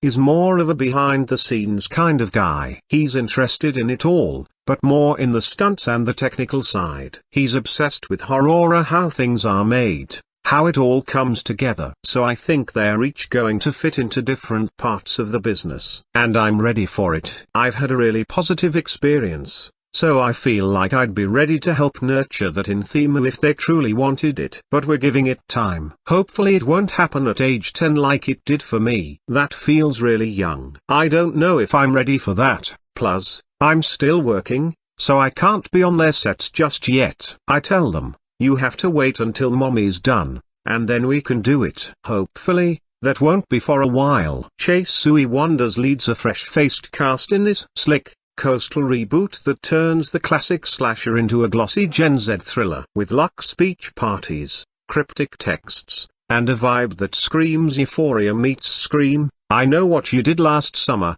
2025, is a modern summer horror flick. It has breakout performances, killer fashion, and enough plot twists to keep you guessing who's next. So how did this ensemble come together? Let's dive into the careers thus far and the future projects of Gen Z royalty Madelyn Cline and Chase Sui Wonders, as well as rising stars Jonah Hawking, Tariq Withers, and Sarah Pigeon, and examine why they made such a killer reboot crew. If you don't know the Aquidals lore, here's the rundown. Both films follow a group of young adults dealing with the aftermath of causing an automobile accident that led to the death of a stranger. Both on rocky seaside cliffs, they decide to pretend they were never at the scene, leaving the stranger to die. A year later, a group member gets a note that reads, "I know what you did last summer." Creepy, right? What follows is a killing spree, perpetrated by a slicker-wearing, hook-wielding killer known as the Fisherman. The unknown slayer wants revenge for the crime that our central crew got away with, and they always get it. 1. Chase Sui Wonders, the indie it girl finally goes mainstream. Born in Detroit and a Harvard grad, slay queen, Chase Sui Wonders got her start as a writer before stepping in front of the camera. She broke through in HBO Max's Generation and earned major indie cred with her emotional turn in the hilarious slasher Bodies, where she delivered both tension and laughs amongst the competitive ensemble of well-known young stars. She brought that manic energy to Seth Rogen and Evan Goldberg's Hollywood satire The Studio, streaming now on Apple TV Plus and up for multiple Emmys this year, as Rogen's recently promoted assistant turned fiery studio executive. Her casting as the lead in Aquidals signals a new phase for the actress, one where her observational style gets channeled into a classic scream queen arc. She brings a lived-in intelligence to the role, balancing guilt with dry humor and sex appeal. Wonders will next appear in Greg Araki's sexy dramedy I Want Your Sex alongside Olivia Wilde, Charlie XCX, and rising star Cooper Hoffman. 2. Madelyn Cline, from Outer Banks princess to Croaker queen. Raised in South Carolina, Madelyn Cline began her career in regional modeling before making the move to Los Angeles in her teens. She had small roles in big hits like Stranger Things and The Originals before getting her big break as Sarah Cameron in Netflix's Outer Banks, where she blended her cool girl charisma with a grounded vulnerability. Her scene-stealing turn in Rian Johnson's Knives Out follow-up, Glass Onion, proved she could hold her own in an ensemble packed with Oscar nominees. Cline was cast in Aquidals for her magnetic screen presence and for her ability to fuse humor with horror. She nails the chaotic bestie role, giving us fashion, attitude, and a few surprisingly emotional beats. Next, she'll be appearing in The Map That Leads to You, a Romdrand pairing her with Riverdale LMKJ Apat 3. Jonah Hawking, from swoon-worthy Disney prince to doomed everyman, a London native and Cambridge alum, Jonah Hawking made his acting debut in British dramas before heading to the States for Hollywood projects. He gained wide recognition playing Laurie in the BBC's adaptation of Little Women, and, most recently, portrayed and flexed his singing muscles as Prince Eric in Disney's live-action The Little Mermaid, starring incredible talent Halle Bailey. In Equidals, he plays the group's level-headed emotional anchor, the guy who you want to believe in, even when his morals falter. His clean-cut sincerity makes him not only an effective red herring but a welcome foil to edgier characters, and the could-be romantic partner of Sui Wanda's character, Ava. Next up, he's set to star in thriller drama film A House of Dynamite alongside Caitlin Dever and Rebecca Ferguson. Hawking could be a screen king in the making. 4. Tariq Withers, the breakout you didn't see coming. Originally from Jacksonville, Florida, Tariq Withers started on YouTube and TikTok before transitioning into acting. A former University of Florida football player, he trained in performance and quickly turned heads with roles in Atlanta and the Wonder Years reboot. Withers shines in Equidals as the unpredictable live wire of the group. His mix of swagger, self-awareness, and moments of emotional depth makes him the film's most surprising and watchable performance. Keep your eye on him. He's starring in Him, a mysterious new football thriller produced by Jordan Peele, set to premiere this fall. The film looks like the substance for jocks. Sarah Pidgeon, prestige drama to coastal chaos. Sarah Pidgeon grew up in Michigan and studied at Carnegie Mellon before earning acclaim in Amazon's The Wilds, where she played Leah, a paranoid, hyper-intense teen stranded on a mysterious island. She followed that up with Tiny Beautiful Things, holding her own opposite Catherine Hahn in a deeply emotional, angsty role. In Equidals, Pidgeon plays the wild card, alternately unhinged and razor-sharp. Her performance adds serious depth and tension, and she nails the moment when suspicion turns inward. Coming soon, she'll appear in Ryan Murphy's American Love Story as the iconic, tragic Caroline Bessette Kennedy. The original 1997 cast of I Know What You Did Last Summer is hard to beat. It's filled to the brim with A90s royalty. Jennifer Love Hewitt leads the cast with vulnerability and independence. Freddie Prinze Jr. is the cast's lovable everyman. Sarah Michelle Gellar is the beautiful but not vapid Croaker Queen. And Ryan Phillip is the brash heartthrob. The quartet works great together, and their archetypes are balanced and kinetic. However, they are, for the most part, archetypes. The revamp melds these archetypes together, and no one is allowed to be just the brazen one, and no one is wholly innocent. Chase Sui Wonders is the heart of the film, our final girl, and her deep guilt is perfectly balanced with intense sarcasm. Madelyn Cline gets to flex her comedy chops after her role in Glass Onion, a Knives Out mystery, and gives the Gen Z flavor to the film. While Jonah Hawking might not be as memorable as Prinze Jr. in the everyman role, Tariq Withers is the clear standout of the film. His comedic timing and gravitas a welcome addition to the full douche that was Philip Sparry. While we're not sure which cast wins, and we're admittedly blinded by nostalgia for those A90s icons, both groups are perfectly suited to their respective periods, and are likable enough to make us hate their deaths. What makes this ensemble work isn't just their rising star energy, it's how naturally they interact, working off each other's comedic and dramatic chops with ease and exuberance. The original cast of Equidals perfectly filled their clear-cut archetypes, but this version leans more into ambiguity. Everyone's guilty, everyone's a suspect, and every performance feels a little more layered and exciting than you'd expect from a teen slasher. More than anything, these actors reflect a shift in what it means to be a young star today. They're not just faces, they're multi-hyphenates with smart agents, indie cred, and real acting chops. This reboot gives us a cast we want to follow long after the blood dries. I Know What You Did Last Summer will always be one of the most popular teen slasher flicks of the 1990s. The movie is based on Lois Duncan's 1973 novel of the same name and came on October 17, 1997. I Know What You Did Last Summer follows 4 teens as they are stalked by a hook-wielding killer in their seaside town. The movie starred some of the most familiar faces of the 90s. For Sarah Michelle Gellar, Freddie Prinze Jr., Jennifer Love Hewitt and Ryan Phillip, the horror film kicked off their careers. See how the cast has changed from 1997 to now. Sarah Michelle Gellar. The year 1997 was a big one for Sarah Michelle Gellar. Just months after the premiere of her hit TV series Buffy the Vampire Slayer,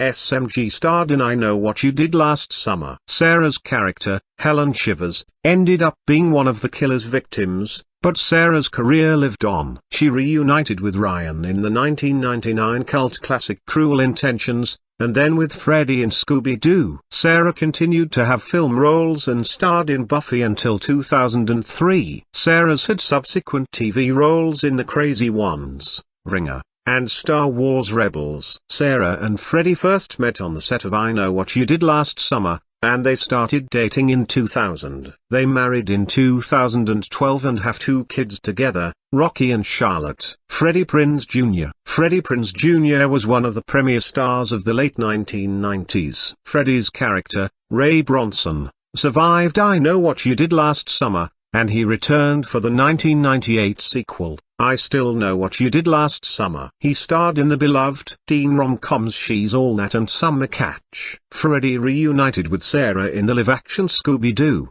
and they later married. Freddie has been on multiple TV shows over the years, including Friends, Boston Legal, Freddie, 24, and more. He also voiced Kanan Jarrus in the series Star Wars Rebels. Freddie is set to star in the Punky Brewster revival on Peacock. Jennifer Love Hewitt. Jennifer Love Hewitt really rose to fame because of her role as Julie James in I Know What You Did Last Summer. She returned for the 1998 sequel. In 1998, Jennifer starred in the beloved comedy Can't Hardly Wait. Jennifer went on to have notable roles on TV shows like Ghost Whisperer, The Client List, and Criminal Minds. She currently stars as Maddie Buckley on 911. She is married to Brian Hawleyes, and they have 2 kids, Autumn and Atticus. Ryan Phillip. I Know What You Did Last Summer was Ryan Phillip's breakout role. 2 years after the horror flick, Ryan starred alongside SMG in the hit film Cruel Intentions. He's since had roles in films like Flags of Our Fathers, Gosford Park,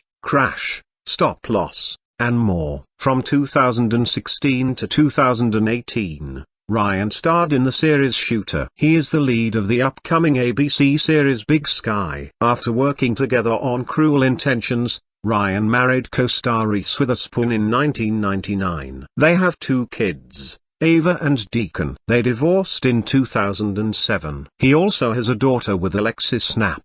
Following the completion of filming, the post-production process involved editing, visual effects, sound design, and musical scoring to transform the raw footage into the finished film. Sarah Hayder served as the film editor, tasked with assembling the various scenes shot across 2 continents into a cohesive narrative that maintained tension, pacing, and the surprise elements essential to a slasher film. Visual effects work was supervised by Colin Strauss and Greg Strauss, with Jonathan Deering also serving as a visual effects supervisor. The Strauss brothers brought extensive experience in visual effects and directing to the project, having worked on numerous action and horror films. Their involvement ensured that the practical effects work and any digital enhancements blended seamlessly to create the visceral violence and suspense sequences that audiences expect from the franchise. Sound design and mixing played a crucial role in creating the film's atmosphere and jump scares. Steve Morantz handled production sound mixing,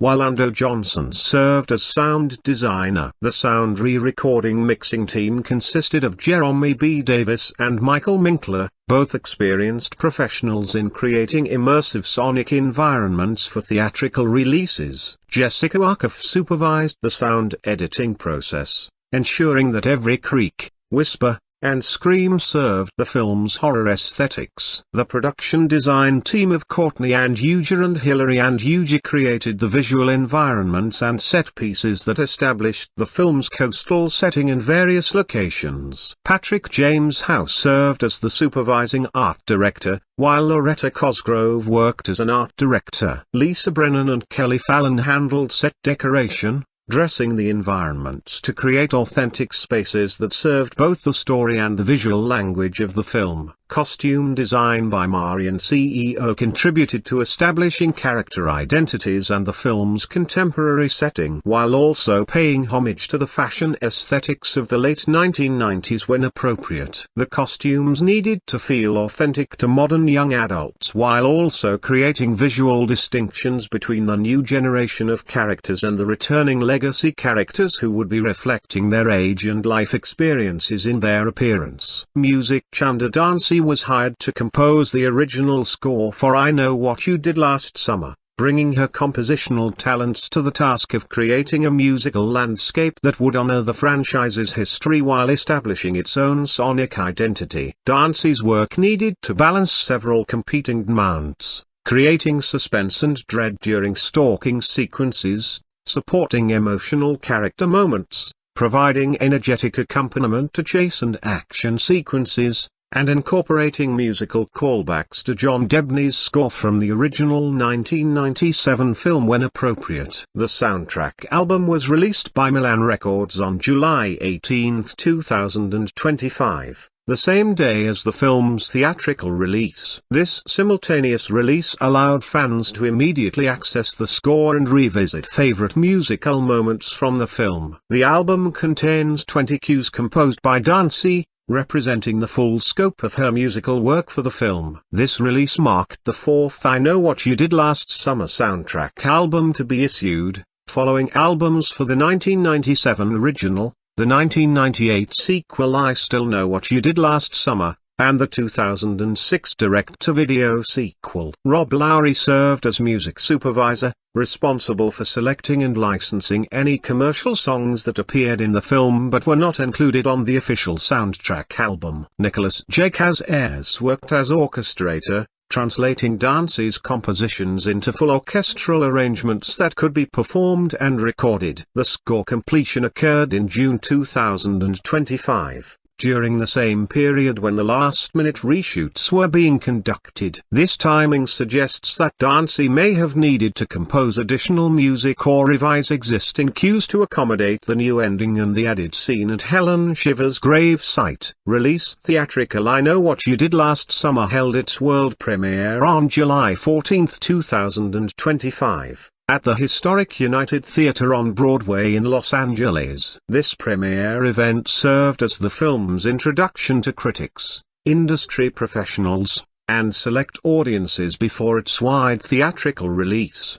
The choice of venue provided an elegant setting befitting a film that sought to honor franchise legacy while presenting a new chapter. 4 days later, on July 18, 2025, Sony Pictures Releasing launched the film in wide theatrical release across the United States. The summer release date positioned the film during a traditionally lucrative movie-going season, though it also placed the movie in direct competition with major blockbusters. The film opened in 3,100 theaters domestically, providing broad accessibility for audiences interested in experiencing the latest franchise installment on the big screen. The theatrical release was accompanied by special promotional merchandise designed to enhance the movie-going experience. Sony created color-changing collectible cups that would be sold at participating theaters during screenings of the film. Additionally, a themed popcorn container designed to resemble a tackle box was available,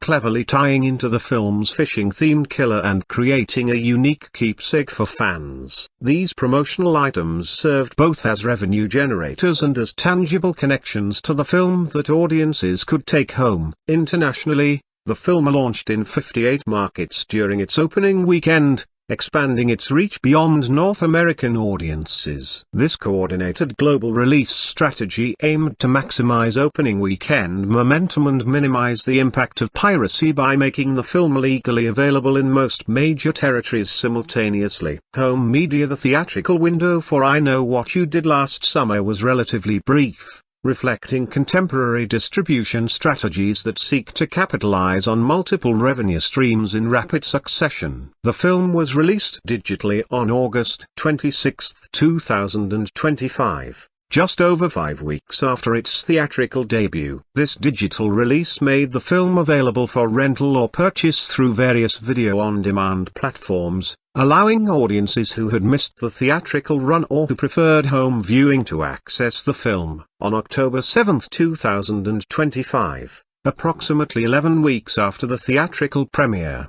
the film received its physical media release on 4K Ultra HD, Blu-ray, and DVD formats. These physical releases catered to collectors and home video enthusiasts who preferred owning a permanent copy of the film. The various formats provided options for different quality preferences and hardware capabilities, from standard definition DVD to the highest quality 4K presentation. Just 9 days after the physical media release, I Know What You Did Last Summer arrived on Netflix on October 16, 2025. This streaming release was part of a first-window deal between Sony Pictures and Netflix, a partnership that had been established to bring Sony's theatrical releases to the streaming platform within a specific time frame after their theatrical debuts. The Netflix release significantly expanded the potential audience for the film, making it available to the streaming service's massive subscriber base without requiring additional rental or purchase fees. The compressed time frame between theatrical release and streaming availability represented a modern distribution approach that prioritized rapid monetization across multiple windows rather than extended theatrical exclusivity. This strategy reflected changing consumer viewing habits and the importance of streaming platforms in contemporary film distribution. Reception. Box office. I Know What You Did Last Summer faced a competitive marketplace during its theatrical run, with its commercial performance falling short of Sony's hopes and expectations for the franchise revival. The film's box office journey illustrated the challenges facing legacy horror franchises in attracting modern audiences, even with the appeal of nostalgia and returning franchise stars. In the United States and Canada, I Know What You Did Last Summer was released alongside 2 other new films, the animated musical Smurfs and the drama Weddington. Industry tracking services projected that the horror sequel would gross between $13 and $17 million from its 3,100 theaters during its opening weekend. This forecast positioned it as the strongest of the weekend's 3 new releases, though significantly behind the continued dominance of Superman, which was expected to maintain the top position in its second weekend. The film's Thursday night preview screenings on July 17, 2025, generated $2.2 million. These preview earnings provided an early indication of audience interest and contributed to the film's opening day total. On its first full day of wide release, Friday, July 18, the film earned $5.9 million, which included the Thursday preview receipts. This opening day performance was solid but unspectacular, suggesting modest rather than overwhelming audience enthusiasm. Over its opening weekend, I Know What You Did Last Summer grossed $13 million domestically, landing at the lower end of pre-release projections. The film debuted in 3rd place at the domestic box office, behind Superman in 1st place and Jurassic World Rebirth in 2nd place. The 4th place finisher was the Smurfs animated film with $11 million, just $2 million behind the horror sequel. This opening weekend result was disappointing for Sony, particularly given the brand recognition of the franchise and the marketing emphasis on the return of beloved characters played by Hewitt and Prinze Jr. Internationally, the film added $11.6 million from its 58 overseas markets during the opening weekend, bringing its worldwide total to $24.6 million after 3 days of release. While the international component provided a meaningful supplement to the domestic earnings, the combined global opening was still modest for a franchise revival with name recognition. The film's theatrical run continued throughout the summer, but without significant legs that would propel it to blockbuster status. The ultimate domestic total reached $32.2 million in the United States and Canada. International territories contributed an additional $32.6 million, resulting in a worldwide theatrical gross of $64.8 million. These final numbers represented a disappointment relative to the franchise's previous theatrical installments, even when accounting for the passage of time. The original I Know What You Did Last Summer in 1997 had grossed approximately $125 million worldwide, while the sequel I Still Know What You Did Last Summer in 1998 earned approximately $84 million globally. When adjusted for inflation, the gap between the 2025 film and its predecessors becomes even more pronounced. The soft box office performance had multiple contributing factors. The film opened during a crowded summer season dominated by major franchise entries like Superman and Jurassic World Rebirth, which absorbed much of the available audience attention and spending. Additionally, the theatrical window was compressed by the knowledge that the film would be available on streaming platforms within months, potentially encouraging some audiences to wait for home viewing rather than purchasing theater tickets. The disappointing theatrical returns effectively set an unfortunate franchise record.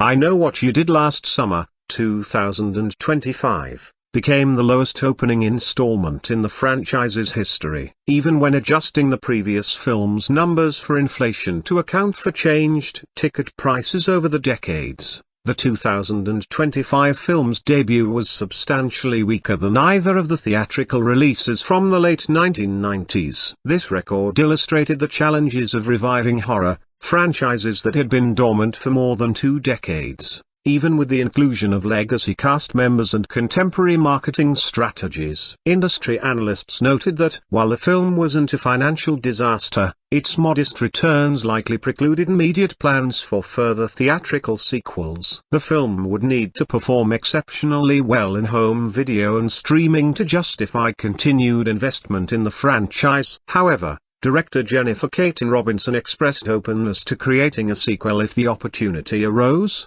indicating that there were ideas for continuing the story with the surviving characters. Critical response: I Know What You Did Last Summer received mixed to negative reviews from film critics, who generally appreciated the film's nostalgic elements and some technical aspects while criticizing its derivative nature, predictable plotting, and failure to bring fresh ideas to the franchise formula. On Rotten Tomatoes, the review aggregation website, the film earned a 36% positive rating based on 212 critics' reviews. This meant that roughly 1/3 of critics gave the film a positive review, while 2/3 responded negatively. The site's critical consensus summarized the prevailing sentiment, faithfully hearkening back to the original for better or worse. This I Know What You Did Last Summer reboot serves up plenty of nostalgia without finding a compelling hook of its own. This consensus captured the central criticism that while the film successfully recreated elements that fans remembered from the original, it failed to justify its own existence by offering new perspectives or innovations. Notably, the 36% Rotten Tomatoes score made the 2025 film the second best reviewed installment in the franchise's history, behind only the original 1997 film's 46% score. This unfortunate distinction highlighted that the franchise had never been particularly well received by critics, with each successive installment generally faring worse than its predecessor until the 2025 revival slightly improved upon the sequel and direct-to-video entries. Metacritic, which uses a weighted average of reviews, assigned the film a score of 42 out of 100 based on 33 critics' reviews. This score indicated mixed or average reviews according to Metacritic's classification system. The Metacritic score suggested slightly more critical favorability than the Rotten Tomatoes percentage, though both metrics pointed to a lukewarm critical reception overall. Audience response, as measured by CinemaScore exit polling, was similarly underwhelming. Moviegoers surveyed on opening night gave the film an average grade of C+ on Cinema Score's A+ to F scale. This grade represented decidedly mixed word of mouth, suggesting that even audiences predisposed to enjoy the film, those who chose to see it on opening night, came away with reservations. The C+ grade likely contributed to the film's modest box office legs, as weak audience scores typically correlate with poor word of mouth and diminished repeat viewing. Individual critics offered varied perspectives on the film's strengths and weaknesses. Alison Foreman of IndieWire provided one of the more positive takes, awarding the film a B+ grade and describing it as a lean, mean serial killer flick. Foreman's review suggested appreciation for the film's straightforward approach to slasher conventions and its efficiency in delivering genre pleasures without excessive pretension or attempts at meta-commentary. Entertainment Weekly critic Jordan Hoffman gave the film a B grade, noting that clever moments and a sensational performance from Madelyn Cline keep the movie, mostly, alive. Hoffman's review highlighted Cline's work as a standout element that elevated the material, suggesting that her performance brought energy and charisma that compensated for some of the screenplay's shortcomings. The qualifier, mostly, suggested that even this more favorable review recognized significant flaws that threatened to undermine the film's entertainment value. On the negative end of the spectrum, Brian Tallarico of RogerEbert.com delivered a scathing assessment, awarding the film 1 out of 4 stars. Tallarico wrote, "The overall shallowness of I Know What You Did Last Summer would be fine if it were just better made." This critique identified a fundamental problem. The film lacked both intellectual depth and technical craftsmanship, offering neither thoughtful horror commentary nor particularly well-executed thrills. For Tallarico, the film failed on multiple levels simultaneously, neither embracing its pulpy origins with sufficient skill nor attempting to transcend them with more ambitious storytelling. Several critics noted the film's relationship to recent trends in horror franchises. Multiple reviews compared I Know What You Did Last Summer to the recent Scream films, which had successfully revived that franchise by bringing back legacy characters while focusing on new protagonists. Critics observed that while I Know What You Did Last Summer attempted to replicate this formula, it did so less successfully, with some reviewers feeling that the new characters were less compelling than their Scream counterparts and that the integration of legacy characters felt more obligatory than organic. Production history: The journey to bring I Know What You Did Last Summer, 2025, to screens began in the early 2020s, amid a wave of slasher revivals. Sony Pictures, holding rights to Lois Duncan's 1973 novel, saw potential in rebooting the franchise after the 2021 Amazon TV series received mixed feedback. Producer Neil H. Moritz, involved since the 1997 original, championed the project, aiming for a legacy sequel that honored the past while appealing to new audiences. Development kicked off in 2022 when Lee McKendrick was hired to write a script blending remake and sequel elements. Her draft featured returning characters Julian Gray mentoring a new group, a concept that stuck. By 2023, Jennifer Katin Robinson boarded as director and co-writer, collaborating with Sam Lansky to refine the screenplay. Robinson, known for Someone Great, wanted to infuse the film with female perspectives and modern themes like social media's role in horror. Pre-production involved securing the legacy cast. Hewitt and Prinze Jr. were approached early, with Hewitt voicing concerns about reprising at her age but ultimately embracing it for closure. New cast announcements followed in 2024, generating buzz. Principal photography started in March 2024 in Sydney, New South Wales, Australia, standing in for a US coastal town. Locations included Paddington and beaches for atmospheric shots. Additional filming occurred in Los Angeles for reshoots and legacy scenes. The budget was estimated at $18 million, focusing on practical effects over CGI. Challenges included coordinating schedules for the legacy actors and ensuring safety during stunt-heavy sequences. Stunt coordinators Wade Allen and Jonathan Eusebio oversaw chases and kills, with prosthetics by Jason Collins. Cinematographer Elisha Christian captured the film's moody aesthetic, using 2.39 to 1 aspect ratio for wide, tense frames. Post-production wrapped in early 2025, with editing by a team including Michael P. Shawver. The score, composed with contributions from Sean Chen, blended orchestral tension with modern tracks like Tiny Screens by Chloe Slater. Marketing ramped up with trailers teasing The Hook Killer and Legacy returns,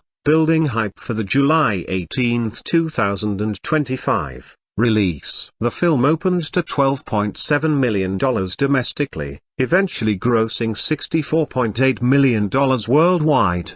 Behind the scenes insights reveal the production blending reverence for the original with innovative approaches. Director Robinson fostered a collaborative set, encouraging cast input on character arcs. For instance, Cline and Wanda's improvised dialogue to heighten friendship dynamics. Stunt work was rigorous, with performers like Withers training for fight scenes. The fisherman's costume, updated slightly for mobility, required multiple stunt doubles. Makeup and prosthetics teams created realistic wounds, with Hewitt noting the emotional toll of revisiting her character's scars. Filming in Australia posed logistical hurdles, like weather delays for night shoots, but allowed for stunning visuals. Los Angeles reshoots focused on legacy integration, with Hewitt describing a welcoming applause from extras that eased her nerves. Visual effects by companies like Spin VFX handled subtle enhancements, such as digital fog and blood splatters. Intimacy coordinator Chloe Dallimore ensured safe handling of sensitive scenes. Anecdotes include Robinson shooting down myths about the original's iconic "What are you waiting for?" line, clarifying its intent in the new context. The mid-credits scene, teasing potential sequels, was a last-minute addition. Overall, the set emphasized support, with Hewitt praising the inclusive atmosphere that made returning daunting but rewarding. Comparison to the original 1997 film. The 2025 iteration of I Know What You Did Last Summer serves as both reboot and legacy sequel, directly connecting to the 1997 Jim Gillespie-directed original while updating elements for contemporary viewers. The core premise remains: friends cover up a fatal accident, only to be hunted by a hook-wielding killer a year later. However, the new film expands the timeline, setting events 28 years after the original's Southport events, allowing Julian Ray's return as mentors. Character parallels are evident but evolved. The 1997 quartet of Julie, Hewitt, Helen, Sarah Michelle Gellar, Barry, Philip, and Ray, Prinze Jr. mirrors the new group's dynamics, but with modern twists. Danica echoes Julie's resilience, Ava Helen's vulnerability, Milo Barry's bravado, and Teddy Ray's pragmatism. Yet the 2025 characters incorporate diverse identities and social media influences absent in the original. The accident itself is cleaner in 2025, a swerve rather than the original's near drowning, a softening the moral ambiguity while heightening digital repercussions. Kills are more stylized, with the 2025 film leaning into camp and self-awareness, contrasting the 1997's straightforward tension. Atmospherically, both capture coastal dread, but the remake uses advanced cinematography for moodier visuals. The original's small-town vibe is amplified in 2025,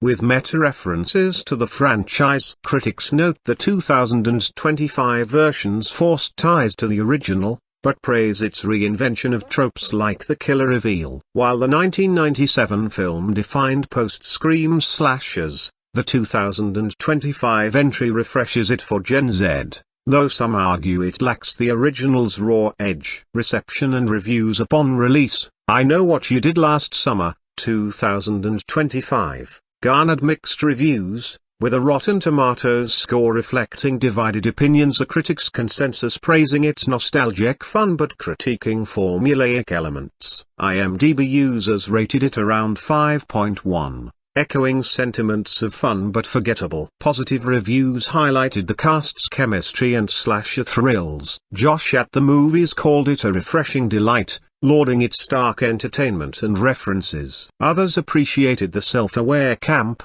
with one Reddit thread noting entertaining first acts. Criticisms focused on pacing, underwhelming reveals, and lack of suspense. The Hollywood Reporter deemed it not worth screaming about, citing forced legacy integrations. Horror Society lamented no character investment or memorable score. The movie Elite criticized cardboard characters and awful pacing.